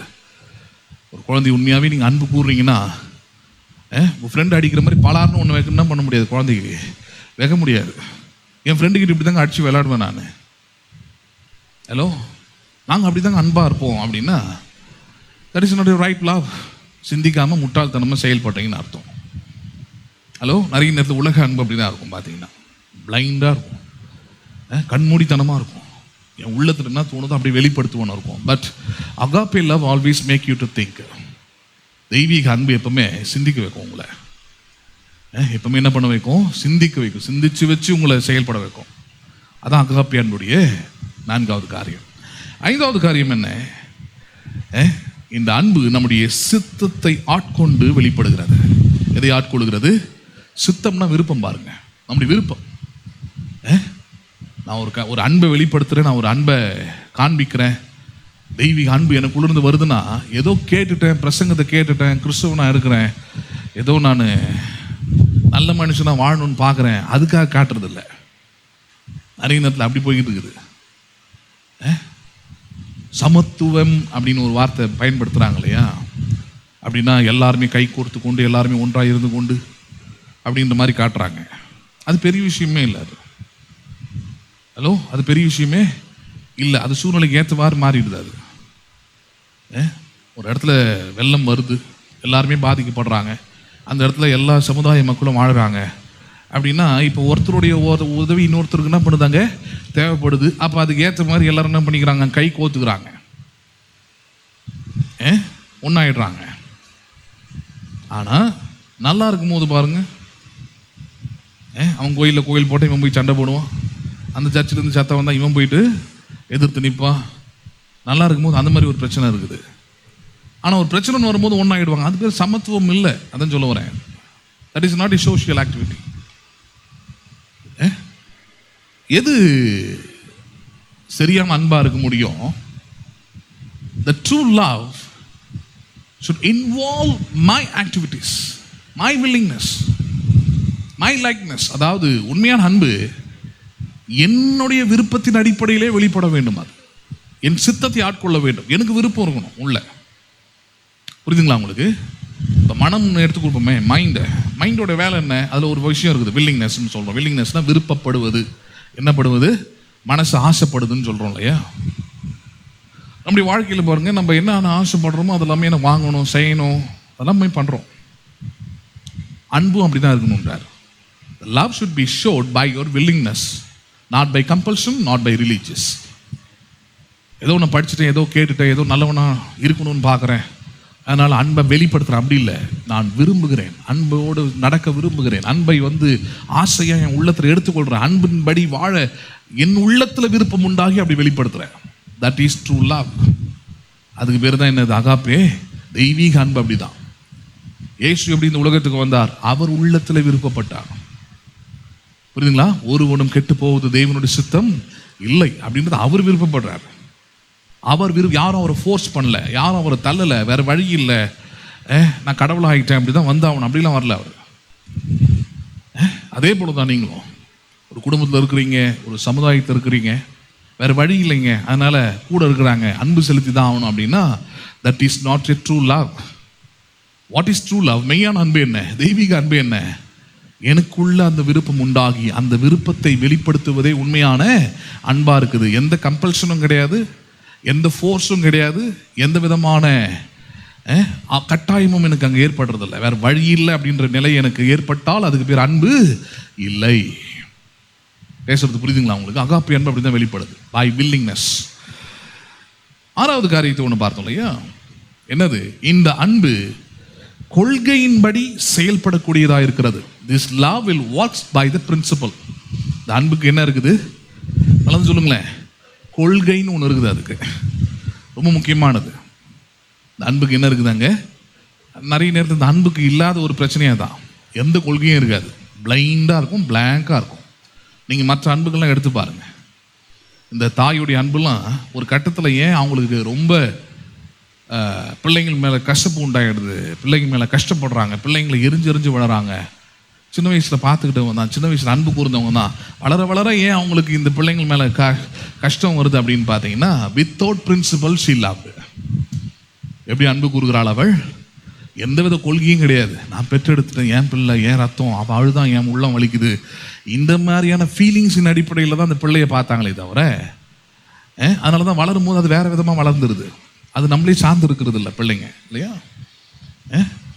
அம்மா வேணுன்ற வரைக்கும் நம்ம அவங்களை சார்ந்து இருக்கிறோம், அவங்களை அன்பு செலுத்துகிறோம், எல்லாம் பண்ணுறோம். நமக்கு ஒரு ஃப்ரெண்ட்ஷிப் சர்க்கிள் கிடச்சிருது, நமக்கு ஒரு ரிலேஷன்ஷிப் கிடைக்குது, நமக்கு ஒரு வட்டம் கிடச்சிருச்சுன்னா நம்ம என்ன பண்ணிடுறோம்? உடனே அம்மா விட்டு கொஞ்சம் விலகுறோம், அப்படியே அந்த சர்க்கிளோட சேர்றோம், அவங்களோட பழகுறோம், அவங்களோட பேசுகிறோம், அவங்களோட கூட எல்லாத்தையும் ஷேர் பண்ணுறோம். அவங்க நல்லவங்களோ கெட்டவங்களோ, but our hearts love, that's all. நம்மளை உள்ள அவங்கள விரும்புது, அவங்கள நண்பர்களை ஏற்றுக்கொள்ளுது, யாரோ ஒருத்தவங்களை ஏற்றுக்கொள்ளுது, அன்பை வெளிப்படுத்துதாங்க. இதை பார்க்கும்போது அந்த அம்மாவுக்கு பெரிய அப்செட் ஆகிடுது. இவ்வளோ நாள் என்ன சார்ந்திருந்தா, என்கிட்ட எல்லாத்தையும் சொல்லுவா, அவளுக்காக தான் இந்த வாழ்க்கையை வாழ்ந்தேன், இப்படிலாம் இருந்தேன், இன்னைக்கு என்ன பண்ணிட்டா, ஒதுக்கிட்டா, வேண்டான்னு நிராகரிக்கிறா, என்கிட்ட அன்பா பேசுறது இல்லை, அன்பா பழகிறது இல்லை, தேவை முடிஞ்ச உடனே கழட்டி விட்டுட்டா, அப்படிலாம் பேசுறதை நம்ம பார்க்குறோம். ஏன் இப்படி ஒரு சலிப்பு அந்த அம்மாவுக்கு வந்துடுது? அந்த அன்பில் என்ன பிரச்சனை? அம்மாவுடைய அன்பில் எதாவது பிரச்சனையா? பிரச்சனை ஒன்றும் இல்லை, ஒரு பிரச்சனை அங்கே இருக்குது, அகாப்பி அன்பில் இல்லாதது. That love shows without principle. எந்த விதமான கொள்கையும் இல்லாமல் என்ன பண்ண முடிச்சாங்க? வெளிப்பட்டுச்சாங்க. Hello, there should be principle. அன்பில் என்ன இருக்கணும்? கண்டிப்பாக கொள்கை இருக்க வேண்டும். என்ன இருக்க வேண்டும்? என் அன்பு இப்படி தான், நீ என்ன நேசிச்சாலும் நேசிக்காக்கிட்டையும் உன்னை நேசிக்கிட்டு தான் இருப்பேன். அந்த பிரின்சிபல் இருந்ததுன்னா நீங்கள் வேலைக்கு போனாலும் சரி, உங்கள் அம்மாவை நீங்கள் திட்டினாலும் சரி, செத்து போடின்னு சொன்னாலும் சரி, இட் வில் லவ். அவங்களுக்கும் சலிப்பு ஏற்படாது. அங்கே பிரின்சிபலே இல்லாமல் காமிச்சதுனால என்ன ஆகிடுது? நான் காமிச்சேனே, திருப்பி எனக்கு அது காட்டலையே, நிரந்தரமாக இல்லையே. அகாப்பி அன்போட இது புரியுதா உங்களுக்கு? பிரின்சிபல் புரியுதா? It will show with principle. கடவுள் ஏன் நம்ம மேலே சோர்ந்து போகிறதில்ல? கடவுள் ஏன் நம்ம என்ன பண்ணாலும் அப்பா அவருக்கு நிகராக நம்ம எந்த சரியான விதத்தையும் நடந்து கொள்ள முடியல. We are weak and we are fail many times before him. கடவுளுக்கு முன்னாடி பல நேரத்தில் நம்ம தோல்வி அடைந்தவர்களாக நிற்கிறோம். We are not perfect, but still he loves remain. ஆனால் அவருடைய அன்பு நிற்குது, அவருடைய அன்பு நமக்காக இருக்கிறது. எப்படி? Because he loved with the principle. அவர் அன்பை கண்மூடித்தனமாக காட்டல, நிபந்தனையற்ற முறையில் காட்டுறாரு. பட் அந்த அன்பிலே அவருக்கு கொள்கை இருக்கிறது. அந்த அன்பில் என்ன இருக்கிறது? அங்கே கொள்கை இருக்குது. என்ன கொள்கை? நீ என்ன நேசிச்சாலும் சரி, நேசிக்காம போனாலும் சரி, நான் உன்னை அன்பு கூர்ந்து கொண்டே இருப்பேன். பேசுறது புரியுதுங்களா உங்களுக்கு? யோசுவாவுக்கு இந்த வாக்குறுதிகள், அந்த வாக்குத்தத்தங்கள் எல்லாம் போய் பார்த்தீங்கன்னா இந்த அன்பு நல்லா புரியும். யோசுவாவுக்கு ஒரு வாக்குறுதி கொடுக்குறாரு, நான் மோசையோடு கூட இருந்தது போல உன்னோடும் கூட இருப்பேன்றார். மோசை என்ன பெர்ஃபெக்டான பர்சனா? கிடையவே கிடையாது. அவனுக்கு கொடுக்கப்பட்டிருந்த ஸ்தானம் மிகப்பெரிய உயர்வான ஸ்தானம். அவனுக்கு 30 லட்சம் ஜனங்களை வழிநடத்தக்கூடிய ஒரு லீடர் அவன். ஆனால் அதுக்கு ஏற்ற மாதிரியான ஒரு சில கம்ப்ளீட் பர்ஃபெக்ட்னஸ் இருந்ததுன்னா இல்லை, அவனுக்குள்ள நிறைய பிரச்சனை இருந்தது. மோசைக்குள்ள இயேசுவுக்கு முன்னடையாளமானவன் சொல்லப்படுகிறது. பழைய ஏற்பாட்டின் ரட்சகர்னு சொல்லப்படுகிறது மோசேவை. அப்படிப்பட்ட மனுஷனுக்குள்ள பல குறைகள் இருந்தது, குறைவுகள் இருந்தது, பிரச்சனைகள் இருந்தது, பலவீனங்கள் இருந்தது, பாவம் இருந்தது. இதன் மத்தியில அவன் மரித்து போகிறான். மரித்து போன பிறகு யோசுவா கிட்ட சொல்றாரு, நான் மோசையோடு இருந்தது போல உன்னோடும் கூட இருப்பேன், நான் உன்னை விட்டு விலகுவதும் இல்லை, உன்னை கைவிடுவதும் இல்லை என்றார். யோசுவாக்கு எப்படி இருந்திருக்கும் பாருங்க. ஏன்? கடவுள் நான் வெறும் நல்லா இருந்தா, ஒழுக்கமா இருந்தா, அவர் ஏற்ற விதத்துல நான் நடந்து கொண்டாதான் என்ன நேசிப்பார்னு சொல்லல. மோசே கிட்ட நிறைய பிரச்சனை இருந்ததுப்பா, அப்படியும் அவனோடு கூட இருந்தேன், அவனை நடத்தினேன், அவனை கைவிடாம இருந்தேன், 120 வருஷம் அவனை இந்த உலகத்துல வாழ வச்சேன். அதே போல உனக்குள்ளேயும் நிறைய பிரச்சனைகள் இருக்கலாம், குறைவுகள் இருக்கலாம். மோசே ஒரு கட்டத்துல நான் சொல்றது ஒன்னா இருந்தது, அவன் செஞ்சது ஒன்னா இருந்தது, என் சொல்லுக்கு கூட கீழ்ப்படியாம போயிட்டான் அவன். அப்படிலாம் இருந்தும் நான் அவனை கைவிடலை, அப்படிலாம் இருந்தும் அவனை நான் நேசித்தேன், அப்படிலாம் இருந்தும் அவனை நான் பார்த்துக்கிட்டேன், அப்படிலாம் இருந்தும் யாருக்கும் கொடுக்காத ஒரு ஸ்தானத்தை கொடுத்தேன், நானே அவனை அடக்கம் பண்ணினேன் என்றார். நானே என்ன பண்ணினேன்? கடவுளுக்கு அது அவசியமே இல்லை. ஹலோ, கடவுளுக்கு அது அவசியமே என்ன? 30 லட்சம் ஜனங்க இருக்கிறாங்க, 30 லட்சம் ஜனத்துக்காக தான் 40 வருஷமா அவனை வழி நடத்தியிருக்கிறான். மோசேவை ரொம்ப சிறந்த விதத்தில் அது ஃபியூனரலை நடத்தியிருப்பாங்க, அடக்கம் பண்ணியிருப்பாங்க. ஆனால் என்ன பண்ணிட்டாராங்க? ஒரு கட்டத்தில் போயிட்டு யாரும் தொடாதீங்க அவனை. அவன் மரணத்தை யாருமே பார்க்கல பாருங்க. அவன் ஏறி போனதை பார்த்தாங்க மலையில், அவ்வளோதான் போனதை பார்த்தாங்க. ஆனால் அவன் மரணம் அடைந்ததையும் அவன் அடக்கம் பண்ணப்பட்டதையும் எல்லாத்தையும் செஞ்சு முடிச்சது யாரு? கடவுளே செஞ்சு முடிக்கிறார். வேற யாருக்கும் அப்படி செய்யல அவர். அதுக்கப்புறம் அதுக்கு முன்னாடியும் செஞ்சதில்லை, அது பின்னாடியும் செஞ்சதில்லை. மோசேக்கு அடக்க ஆராதனை பண்ணது கடவுளே பண்ணார். அதை அந்த அளவுக்கு அவன் பெரிய ஆளா, அந்த அளவுக்கு தகுதி உள்ளவனா இல்லை. ஆனால் கடவுளுடைய அன்பு ஒரு பிரின்சிபலோடு இருக்குது. அவன் பலவீனனா இருந்தாலும் சரி, அவன் தகுதியற்றவனா இருந்தாலும் சரி, நான் அவனை அன்பு கூர்ந்து விட்டேன். அதனால முடிவு மட்டும், கடைசி மட்டும் அவனை நான் கைவிடாது இருப்பேன். கடைசி வரைக்கும் என்னுடைய அன்பை நான் நிரூபித்து கொண்டே இருப்பேன்.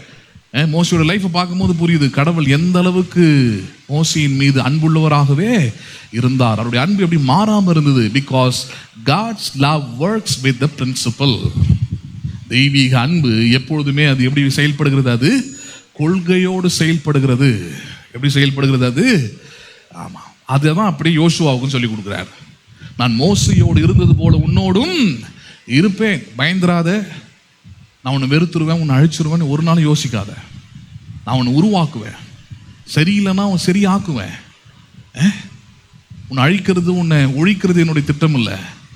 பிகாஸ் அன்புக்கு தெரிஞ்ச ஒரே விஷயம் என்ன? It will create. அது உருவாக்கும். என்ன பண்ணும்? அது உருவாக்குமே தவிர ஒரு நாளும் அன்பு அழிக்காது, ஒழிக்காது. நல்லா புரிஞ்சுக்கிடுங்க. அன்புல சில டைம்ல பெயின் இருக்கும். ஏன் பெயின் இருக்குது? அதுதான் சொன்னேன் நான். ஏன்னா ஏற்றவாறு கொடுக்கப்படவில்லை, தெரிஞ்ச விதத்தில் கொடுத்துக்கிட்டு இருக்குது, அது அதனால பெயின் இருக்குது. ஏற்று கொடுக்குற விதத்தில் அன்பு கொடுக்கப்பட்டால் அதை விட சிறந்த உணர்வு இந்த உலகத்தில் இருக்க முடியாது. இயேசு அப்படிதான் தம்முடைய அன்பை கொடுத்தார். அவருக்கு தெரிந்த விதத்தில் அன்பு கொடுக்கல, அவரால் முடிந்த விதத்தில் அன்பு கொடுக்கல, நம்ம எல்லாரும் ஏற்றுக்கொள்ளுகிற விதத்தில் தம்முடைய ஜீவனை சிலுவையில் கொடுத்தார். அண்டர்ஸ்டாண்ட் பண்றீங்களா நீங்க? We all accept it. We all never reject it. அந்த அன்பை நிராகரிக்கவே முடியல. அவர் ஏங்க எனக்காக சாகணும், அவருக்கு என்ன அவசியம் இருக்குது? கேட்கவே முடியாது. ஒன்று தான் யோசிக்க தோணுது, எனக்காக மரித்தாரா, எனக்காக ரத்தம் சிந்தினாரா, என்ன இவ்வளவு அன்பு கூறுறாரா, அதை தான் யோசிக்க முடியுதே தவிர அந்த இடத்துல ரிஜெக்ஷன்ற பேருக்கு அங்கே இடமே இல்லை.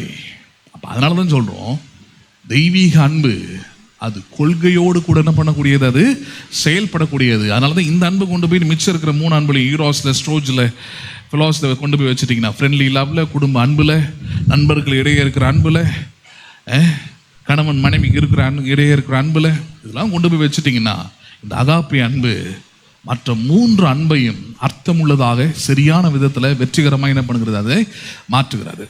It will never fail. அதான் அன்பு ஒரு காலமும் ஒழியாது. Love never fail. 6வது கடைசியா 7வது, இந்த அன்பு தேவனுடைய குணாதிசயங்களை பிரதிபலிக்கிறதா இருக்கிறது. இந்த அன்பு எதை வெளிப்படுத்துகிறது? எவ்வளோ பெரிய விஷயம் பாருங்க. இன்னைக்கு மனுஷனுடைய தேடலில் ஒரு தேடல் என்ன, எவ்வளோ படிச்சிருந்தாலும், எவ்வளோ பெரிய நிலைக்கு உயர்ந்தாலும், எவ்வளோ பணம் சம்பாதிச்சாலும், ஒரு கட்டத்தில் கடைசியாக மனுஷன் போய் நிற்கிற இடம் என்ன தெரியுமா? கடவுள் யாருன்ற அந்த தேடலில் தான். தமிழ்நாட்டுக்கே சூப்பர் ஸ்டார்னு பேர் வாங்கலாம், கோடிக்கணக்கில் பணம் இருக்கலாம், எல்லாம் இருக்கலாம். ஆனால் வருஷத்துக்கு ஒரு முறை எங்கேயாவது ஏறிக்கிட்டு இருக்கிறாரு. எதை தேடுறாரு போயிட்டு? கடவுள் யார், கடவுள் எப்படியாவது புரிஞ்சுக்கணும். அதான் சொல்கிறேன், நிறைய பேர் அப்படி தான், எல்லா மனுஷனும் அப்படி தான். நீங்கள் அதனால தான் வசனம் சொல்லுது, நீங்கள் உலகம் முழுவதையும் ஆதாயப்படுத்தி கொண்டாலும் உங்களுக்கு நிறைய தேவை இருக்குது, அந்த தேவைக்காக ஓடிக்கிட்டு இருக்கிறீங்க வாழ்க்கையில். அந்த தேவையெல்லாம் ஒரு காலகட்டத்தில் நிவர்த்தி ஆகிடும், ஆகாமல் ஒன்றும் போக போகிறதில்ல. இன்னைக்கு பொருளாதாரம் பிரச்சனையாக இருக்கலாம், பணம் பிரச்சனையாக இருக்கலாம், கடன் பிரச்சனை இருக்கலாம், ஒரு நல்ல வேலை பெரிய பிரச்சனையாக இருக்கலாம். இதெல்லாம் உங்களுக்கு ஒவ்வொரு காலகட்டம் வரும்போது எல்லாமே நிவர்த்தி தான் ஆக போகுது. கடனை அடைக்க தான் போகிறீங்க, நல்ல வேலை கிடைக்க தான் போகுது, நல்ல சம்பளம் வரதான் போகுது.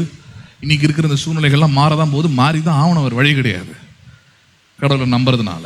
ஆனால் இது எல்லாமே மாறிடும் பாருங்க. இது எல்லாமே ஒரு நல்ல சூழ்நிலை கொண்டு வந்தாலும் கடைசி உங்களுக்குள்ள ஒரு தேர்ஸ்ட் இருந்துக்கிட்டே இருக்கும், ஒரு தாகம் இருந்துக்கிட்டே இருக்கும். அப்போ தான் நீங்கள் யோசிப்பீங்க, என்னுடைய தேடல், என்னுடைய ஓட்டம் என்பது ஏதோ ஒரு நல்ல வேலைக்கானதல்ல, ஏதோ ஒரு பணம் சம்பாதிக்கணுன்றதுக்காக இல்லை. அப்போ அப்படி தோணுச்சு. ஆனால் உண்மையானது என்ன அப்படின்னு பார்த்தீங்கன்னா, கடவுள் யார் என்கிற அந்த தேடல் தான். Who is God? Who is I to him? நான் யார் அவருக்கு, அவருக்கும் எனக்குமான தொடர்பு என்ன, அவருக்கும் எனக்குமான உறவு என்ன, அவர் என்னோட கூட இருக்கிற ஐக்கியம் என்ன, இதை நோக்கி இதை புரிந்து கொண்டாதான் அந்த வாழ்க்கை கம்ப்ளீட்னஸ் ஆகுது. அப்போ இந்த தெய்வீக அன்புடைய கடைசி தன்மை என்னது? இது தெய்வீக குணாதிசயத்தை என்ன பண்ணிடுது, அது வெளிப்படுத்துறது. அதனால தான் நீங்கள் தெய்வீக அன்பை வெளிப்படுத்தினால் நீங்கள் மற்றவர்களுக்கு யாராக தெரிவீர்கள்? நீங்கள் யாராக தெரிவீர்கள்? கடவுளாகவே தெரிவிங்க. யாராகவே தெரிவிங்க? கடவுள் ஆயிட்டீங்கன்னு சொல்ல, நீங்கள் தான் கடவுள்னு சொல்ல. நீங்கள் தான் கடவுள்னு சொன்னால் நீங்கள் ஒரு அடுத்த நித்யானந்த, அடுத்த சாய்பாபாவை ஆயிடுவீங்க. ஹலோ, நீங்கள் ஒரு கோயில் கட்டி உட்காந்துட வேண்டியதான். அப்படி சொல்ல உங்களை நான். கடவுள் யார்? கடவுளை பார்க்கவே முடியாதா? கடவுளை எந்தெந்த மலையிலலாம் போய் தேடுறது? அப்படிலாம் மாறி கடவுள் இவனுக்குள்ளே பார்க்கலாம், இவன் குணத்தில் பார்க்கலாம், இவனுடைய செயல்பாட்டில் பார்க்கலாம், இவனுடைய தன்மையில் பார்க்கலான்ற அந்த நிலையை மற்ற மக்களுக்கு என்ன பண்ணுது? உங்கள் மூலமாய் உருவாக்கி விடுகிறது. தெய்வீக அன்புடைய கடைசி தன்மை தான் கடவுளுடைய குணாதிசயத்தை உங்களுக்குள்ள இருந்தது வெளிப்படுத்துகிறது. கடவுள் யார், அவருடைய குணம் இப்படி தான் இருக்கும், தெய்வீகம்னா இதுதான் அப்படின்றது உங்களுக்குள்ள இருந்தது வெளிப்படுத்தக்கூடியதாய் மாறிவிடுகிறது. அப்போ இதுதான் என்னவா இருக்கிறது? இது தெய்வீக அன்பு, அகாப்பே அன்பு என்பது இதுதான். சரி, கடைசியா இப்போ இந்த அன்பை பற்றி தான் நம்ம பாருங்க ஒரு காரியத்தை கவனிக்கணும். என்ன கவனிக்கணும்? பவுல் புதுசாக ரட்சிக்கப்படுற விசுவாசிகளுக்கு ஒரு ஜெபம் பண்ணுறாரு, பண்ண சொல்லி கற்றும் கொடுக்குறாரு. அவங்களுக்காக ப்ரேயர் பண்ணுறாரு. புதுசாக ரட்சிக்கப்பட்டிருக்கிறாங்க, இயேசுவை ஏற்றுக்கொண்டிருக்கிறாங்க. அவங்களுக்காக ஜெபம் பண்ணிட்டு அவங்களுக்கு இப்படி தான் ஜெபம் பண்ணுன்றதை சொல்லிக் கொடுக்குறாரு. என்ன ஜெபத்தை சொல்லிக் கொடுக்குறாரு? படிக்கலாம் பாருங்க. எபேசியர் 3வது அதிகாரம், எபேசியன்ஸ் சாப்டர் 3, எபேசியர் 3வது அதிகாரம் 13 15 21 வரைக்கும் பார்ப்போம். எபேசியர் 3, எபேசியன்ஸ் சாப்டர் 3 verse 15 to 21. எபேசியர் 3 15 21 வரைக்கும் பார்ப்போம். நம்முடைய கர்த்தராய் இருக்கிற இயேசு கிறிஸ்துவினுடைய பிதாவை நோக்கி முழங்கால் படியிட்டு, நீங்கள் அவருடைய ஆவியினாலே உள்ளான மனுஷனில் வல்லமையாய் பலப்படவும், விசுவாசத்தினாலே கிறிஸ்து உங்கள் இருதயங்களில் வாசமாய் இருக்கவும், நீங்கள் அன்பிலே வேரூன்றி. எதில் வேரூன்றி சொல்றாரு? உங்கள் உள்ளான மனுஷன் பலப்பட வேண்டும், வல்லமையாய் பலப்பட வேண்டும். எதை வேணா சோர்ந்து போக வைக்கலாம், உங்கள் உள்ளம் சோர்ந்து போக ஒரு நாள் விடக்கூடாது. பாருங்க, உள்ளம் சோர்ந்து போகக்கூடிய தன்மை உள்ளதுதான். இப்போ நம்ம சரீரம் எப்படி சோர்ந்து போகக்கூடிய தன்மை உள்ளதோ அதே போல தான். ரொம்ப தூரம் நடக்கிறீங்க, சோர்வு வந்துடுது. நைட்டு ஃபுல்லாக முழிக்கிறீங்க, சோர்வு வந்துடுது. இது சரீர கலைப்பு. ஆனால் உள்ளம்னு ஒன்று இருக்கு இல்லையா, நம்முடைய இருதயம். அதை சோர்வாக்க விட்டுட்டீங்கன்னா சரீரத்தில் என்ன பலன் இருந்தாலும் அல்லது உங்கள் வாழ்க்கையை சுற்றி என்ன நல்ல காரியங்கள் இருந்தாலும் உள்ளத்தை நீங்கள் பலனுள்ளதாய் வைத்துக் கொள்ளவில்லை என்றால் மற்றவைகளெல்லாம் உங்களுக்கு இருளாக தான் இருக்கும், மற்றதெல்லாம் தோல்வியாக தான் போய் முடியும்.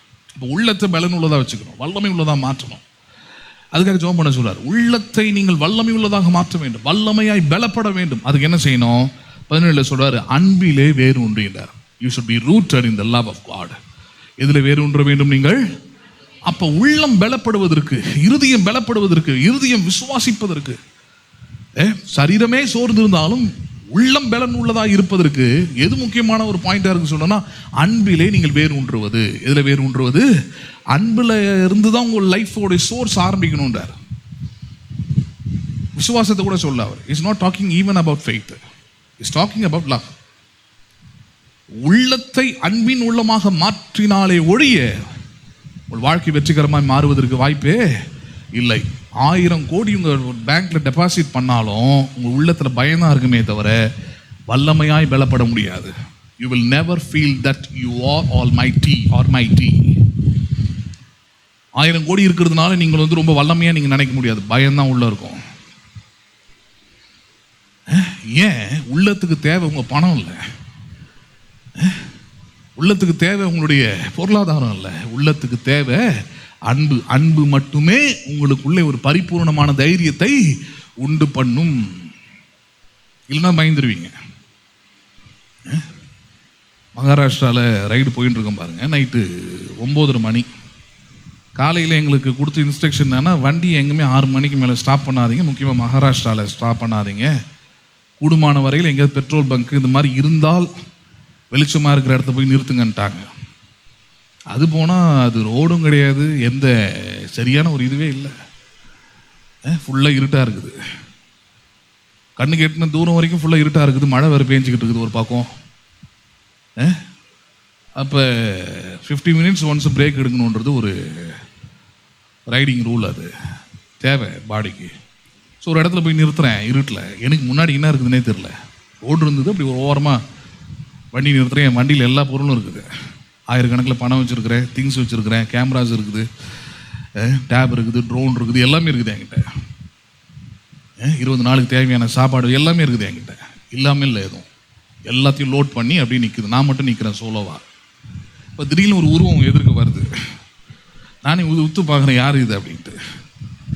பார்த்தா ஒரு லாரி டிரைவர் அவர் வராரு. நமக்கு ஓசூர் தாண்டின உடனே மொழிலாம் தெரில, தமிழ் மட்டுமே போதும், தமிழ் மட்டுமே தாய்மொழின்னு வச்சுக்கிட்டா தமிழ்நாட்டை தாண்டி ஒன்றும் பண்ண முடியாதுன்றதை அங்கே போய் தான் புரிஞ்சுக்கிட்டேன். அந்த ஆள் என்னென்னவோ பேசுகிறாரு பாருங்க, ஒன்றுமே புரியல. கஜமஜான்றது நம்ம காதுக்கு. யாரோ காரைன்றாரு, ஒன்றுமே புரியல. மாட்டிக்கிட்டோம்டா நம்ம, சொன்னானுங்களே நிற்கக்கூடாதுன்ட்டு அப்படின்ட்டு. எடுக்கவும் முடியாது, எடுத்துகிட்டு ஓடவும் முடியாது. ஒன்று சைக்கிளாக வச்சுருக்குறோம். வண்டியை எடுத்து அதை இன்ஜின் ஸ்டார்ட் பண்ணி அது ரெடி ஆகிறதுக்குள்ளே 2 நிமிஷம் ஆகிடும். நார்மல் வண்டி மாதிரி சுவிட்சை போட்டு ஆன் பண்ணிட்டு ஓட்ட முடியாது ராயல் என்ஃபீல்டெலாம். நான் வண்டிக்கிட்டே போகல, நான் நின்றுக்கிட்டே இருந்தேன். வந்தார், ஃபஸ்ட்டு கொச்சன்னு பேசிக்கிட்டே இருந்தார். அவர் அமைதியாக பார்த்துக்கிட்டே இருந்தேன்.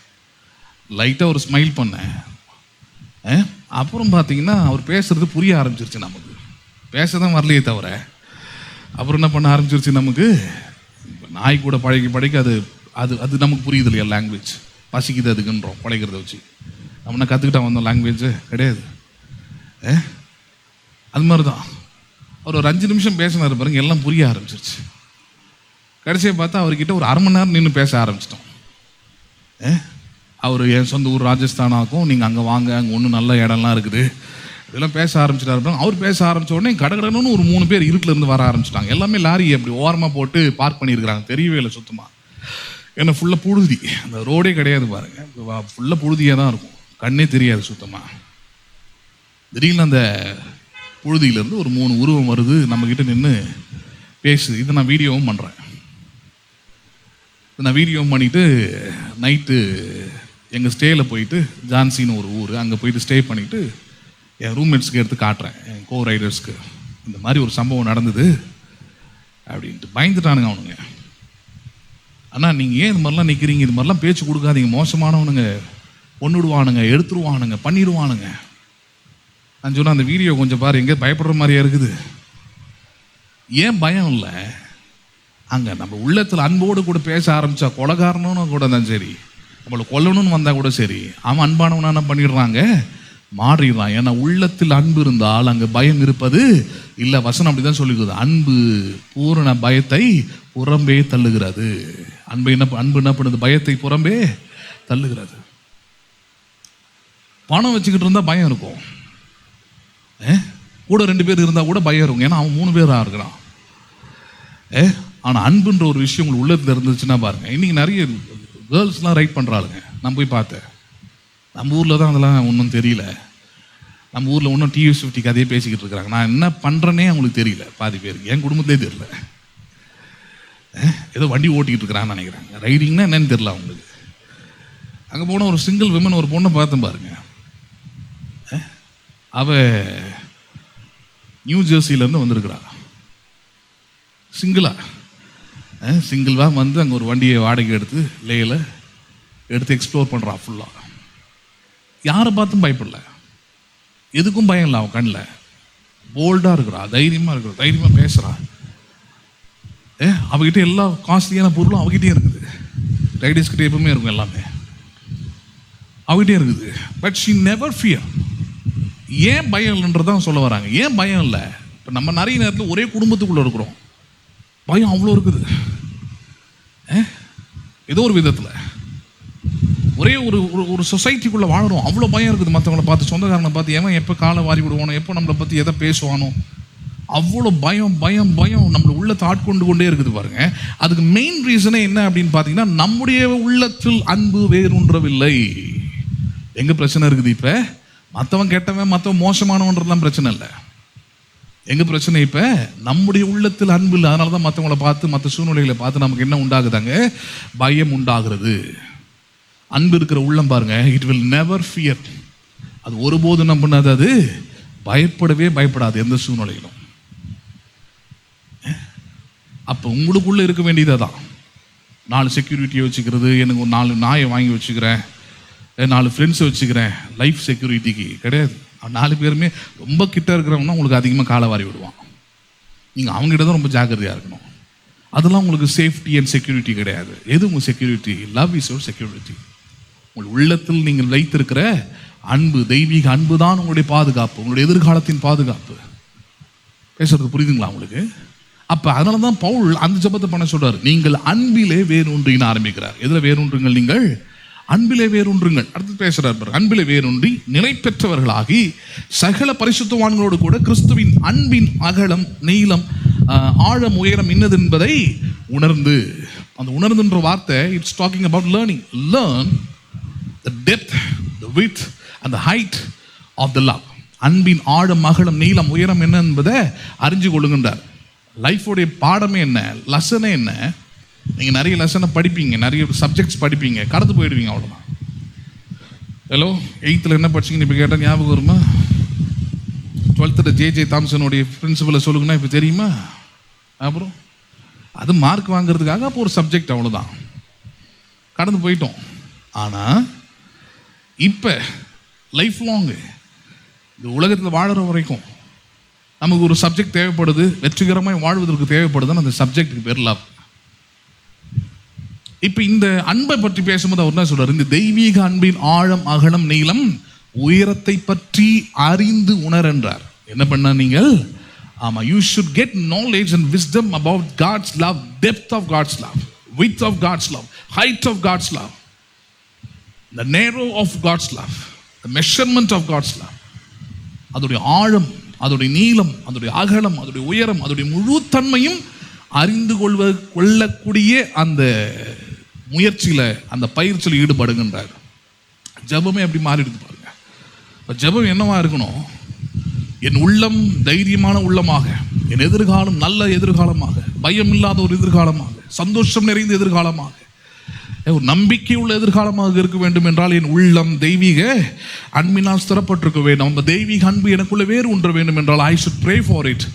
ஆண்டவரே, உம்முடைய அன்பின் ஆழம், அகலம், நீளம், உயரம் என்ன என்பதை அறிந்து உணர என் மனக்கண்களை நீர் திறப்பீராக. அதுக்கு தான் இந்த சர்வீஸ். சண்டே ஈவினிங்கில் என்ன பிரசங்கம் பண்ணுறோம்? இதுதான் பிரசங்கம் பண்ணுறோம். இந்த பிரசங்கம் என்ன பண்ணுது? அன்போடைய எல்லா டைமென்ஷனையும் உங்களுக்கு எடுத்து காட்டுது.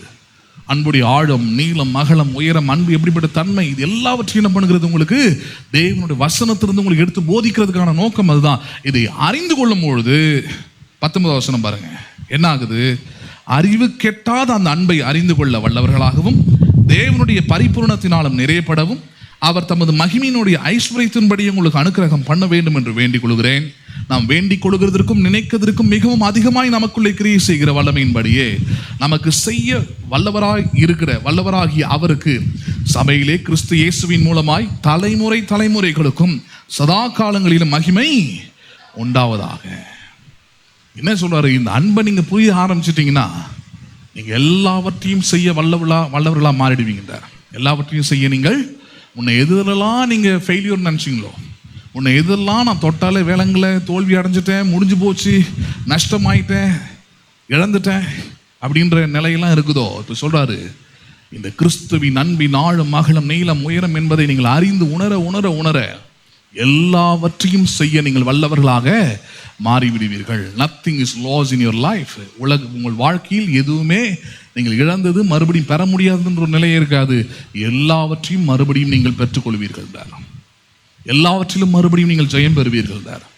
இழந்து போன சமாதானத்தை பெற்றுக்கொள்வீர்கள், இழந்து போன ஆறுதலை பெற்றுக்கொள்வீர்கள், இழந்து போன பொருளாதாரத்தை பெற்றுக்கொள்வீங்க, இழந்து போன எல்லா நன்மைகளையும் பெற்றுக்கொள்வீங்க. அதுக்கு அடிப்படையாக அவர் கொண்டு வந்து வைக்கிற ஒரே ஒரு விஷயம், தேவனுடைய அன்பின்லே வேரூன்றி அதில் வளருங்கள். இதில் வேரூன்றுங்கள், நீங்கள் தேவனுடைய அன்பில் வேரூன்றுங்க. Rooted on the love of God and grow in it. பேசுறது புரியுதுங்களா உங்களுக்கு? அதனால தான் 1 யோவான் 4 சொல்றார், அன்பு தேவனால் உண்டாயிருக்கிறது. அன்பு யாரால் உண்டாயிருக்கிறது? அன்பை கற்றுக்கணும்னா, அன்பை லேர்ன் பண்ணணும்னா உலகத்தில் கற்றுக்க முடியாது, சினிமாவில் கற்றுக்க முடியாது. அந்த அன்புலாம் நம்மளை வெறும் மாயையாய் ஈர்ப்பை உண்டாக்கக்கூடிய அன்புகள் தான். ஆனால் அர்த்தமுள்ளதாய் மாற்றக்கூடிய அன்பு அது அகாப்பே அன்பு, தெய்வீக அன்பு. அதனால தான் 1 யோவான் 4 சொல்றார், அன்பு யாரால் உண்டாயிருக்கிறது? எல்லாம் சொல்லுங்களேன், தேவனால் உண்டாயிருக்கிறது. ஏன் அப்படி சொல்றாரு? அன்பு தேவனால் உண்டாயிருக்கிறது ஏன் சொல்றாருன்னா, நமக்கு ஒரு மிகப்பெரிய நம்பிக்கை அது உள்ள விதைக்க பார்க்கிறார். என்ன நம்பிக்கை? கடைசியை பார்த்து முடிக்கலாம் பாருங்க. ரோமர் 8:37. ரோமர் 8:37. Romans chapter 8 verse 37. ரோமர் 8:37. இவை எல்லாவற்றிலும் நாம் நம்மில் அன்பு கூறுகிறவராலே. ஹலோ, நிறைய விஷயங்கள் அதுக்கு முன்னாடி பேசுறாரு. சொல்றாரு, இவைகள் எல்லாவற்றிலும் நீங்க ஒரு விஷயத்துல ரொம்ப ஸ்ட்ராங்கா இருங்க, மைண்ட்ஃபுல்லா இருங்க, நம்பிக்கை வைங்க. என்னது? என்னை அன்பு கூறுகிறவர் ஒருவர் இருக்கிறார், என்னை அன்பு கூர்ந்து கொண்டு ஒருவர் இருக்கிறார், நிபந்தனையற்ற முறையில் அன்பு கூறுகிறார், செல்ஃப்லெஸ் அன்பு கூறுகிறார், சுயநலமற்ற விதத்தில் அன்பு கூறுகிறார், எந்த எதிர்பார்ப்பும் இல்லாமல் அன்பு கூறுகிற தேவன் ஒருவர் இருக்கிறார். அப்படி அன்பு கூறுகிறவராலே ஒரு நன்மை எனக்கு உண்டாகுது. என்னது அது? அங்க சொல்றாரு, நாம் முற்றிலும் ஜெயம் கொள்ளுகிறவர்களா இருக்கிறோமே. நாம் முற்றிலும் என்ன பண்ணுகிறோமே? நல்லா சொல்லுங்க. We are more than conquerors in this world because the one who loves me. என்னை அன்பு கூறுகிற அந்த தேவனால் எனக்கு ஒரு மிகப்பெரிய லாபம் இருக்கிறது. இந்த தோல்வி கொடுக்கிற இந்த உலகத்துல, சமாதானத்தை கெடுக்கிற இந்த உலகத்துல, சந்தோஷத்தை இழந்து போகிற இந்த உலகத்துல நான் முற்றிலும் ஜெயம் கொள்ளுகிறவனாய் மாறுகிறேன். யாரை மாறுகிறேன்? நான் எல்லாவற்றையும் ஜெயம் கொள்ளுகிறவனாய் மாறுகிறேன். எதனால? அவர் என்னை அன்பு கூறுவதனால். யார் என்னை அன்பு கூறுவதனால்? நல்லா சொல்லுங்க, தேவன் என்னை. அதனாலதான் 1 யோவான் சொல்ற, அன்பு தேவனால் உண்டாயிருக்குதுன்றார். அப்படின்னா நீங்க அவர் அன்பு கூறுறீங்களோ இல்லையோ, நீங்க அன்பு கூர்ந்தீங்களோ இல்லையோ, அவருடைய அன்புல நீங்க வளர்றீங்களோ இல்லையோ, முதல்ல அவர் அன்பு கூர்ந்து விட்டார், உங்களை அன்பு கூறுகிறார். அந்த நம்பிக்கை அது மேல வைங்கன்றார்.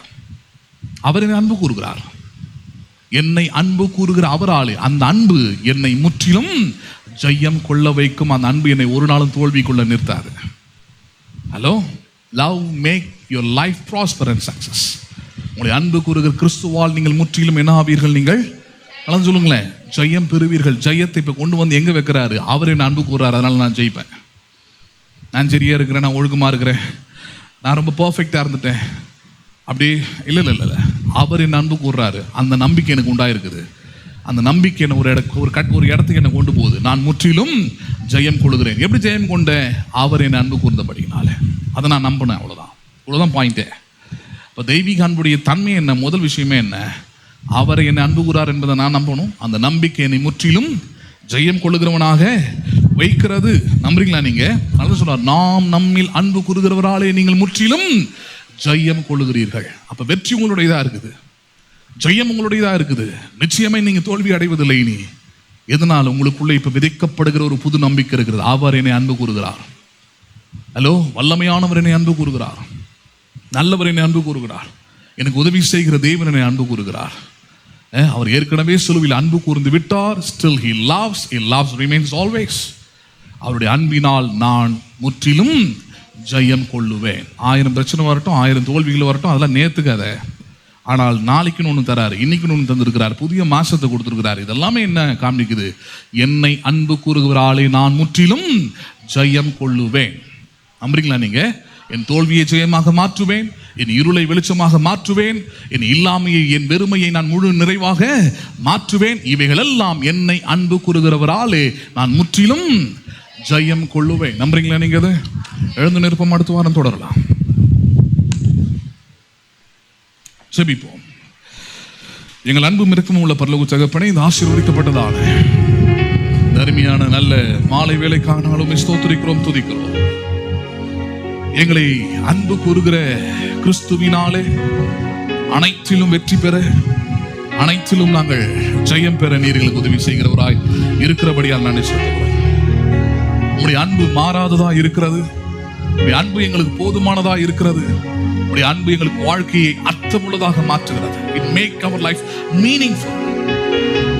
உங்களுடைய அன்பின் ஆழம், அகலம், நீளம், உயரத்தை அறிந்து கொள்ளும்படியான, அன்பிலே வேறொன்றும்படியான உள்ளத்தை, இருதயத்தை கர்த்தருவீராக. எங்களுடைய ஆசை, விருப்பம், எண்ணம், நோக்கம், செயல்கள் அதை நோக்கி இருக்கட்டும். கிறிஸ்து இயேசுவில் இருந்த சிந்தை எங்களுக்கு உண்டாகட்டும். எங்களுக்குள்ளே உங்களுடைய அன்பை குறித்த நம்பிக்கைகள் ஒவ்வொரு நாளும் பெருகட்டும். எங்களுடைய வாழ்க்கையின் ஜெயம், எங்கள் வாழ்க்கையில் நாங்கள் எதிர்பார்க்கிற நன்மைகள், எங்கள் வாழ்க்கையின் ஆசீர்வாதம், எங்கள் எதிர்காலத்தின் நம்பிக்கை, நீர் எங்கள் அன்பு கூறுவதனாலே நாங்கள் முற்றிலும் ஜெயம் கொள்கிறோம். You love us, you are loving us. Because of that we become more than conquerors. நீர் எங்களை அன்பு கூறுவதனாலே நாங்கள் தோல்வி அடைவதில்லை. வெற்றி எங்களுடையதா இருக்கிறது, வாழ்வு எங்களுடையதா இருக்கிறது, ஜெயம் எங்களுடையதா இருக்கிறது, சுகம் எங்களுடையதா இருக்கிறது, ஆரோக்கியம் எங்களுடையதா இருக்கிறது, பலன் எங்களுடையதா இருக்கிறது, சமாதானம் எங்களுடையதா இருக்கிறது, நல்வாழ்வு எங்களுடையதா இருக்கிறது, செழிப்பு எங்களுடையதா இருக்கிறது, பொருளாதார ஆசீர்வாதங்கள் எங்களுடையதா இருக்கிறது. அதற்காக நன்றி செலுத்துகிறோம். அதற்காக நாம் உம்மை ஸ்தோத்திரிக்கிறோம்.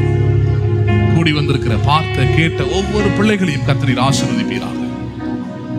உம்முடைய பிரசன்னத்தினாலும், மகிமையினாலும், அன்பினாலும் ஒவ்வொரு நாளும் வழி நடத்துவீராக. எங்கள் ஆண்டவரும் அருமை இரட்சகருமாய் இருக்கிற இயேசுவின் நாமத்தில் ஜெபிக்கிறோம், ஜீவனுள்ள நல்ல பிதாவே, ஆமென். என் ஆத்துமாவே கர்த்தரை ஸ்தோத்திரி, என் முழு உள்ளமே பரிசுத்த நாமத்தை ஸ்தோத்திரி. என் ஆத்துமாவே கர்த்தரை ஸ்தோத்திரி, கர்த்தர் செய்த சகல உபகாரங்களை மறவாதே. ஆமென். ஆசீர்வாதம் நம்முடைய கர்த்தராகிய இயேசு கிறிஸ்துவின் கிருபையும், பிதாவாகிய தேவனுடைய அன்பும், பரிசுத்த ஆவியினருடைய ஐக்கியமும் இன்றைக்கும் என்றைக்கும் சதா காலமும் நம் அனைவரோடும் கூட இருப்பதாக. ஆமென். ஆமென். God bless you. மீண்டும் உங்களை வருகிற செவ்வாய்க்கிழமை மாலை சந்திக்கிறேன். கர்த்தருடைய ஆசீர்வாதம்.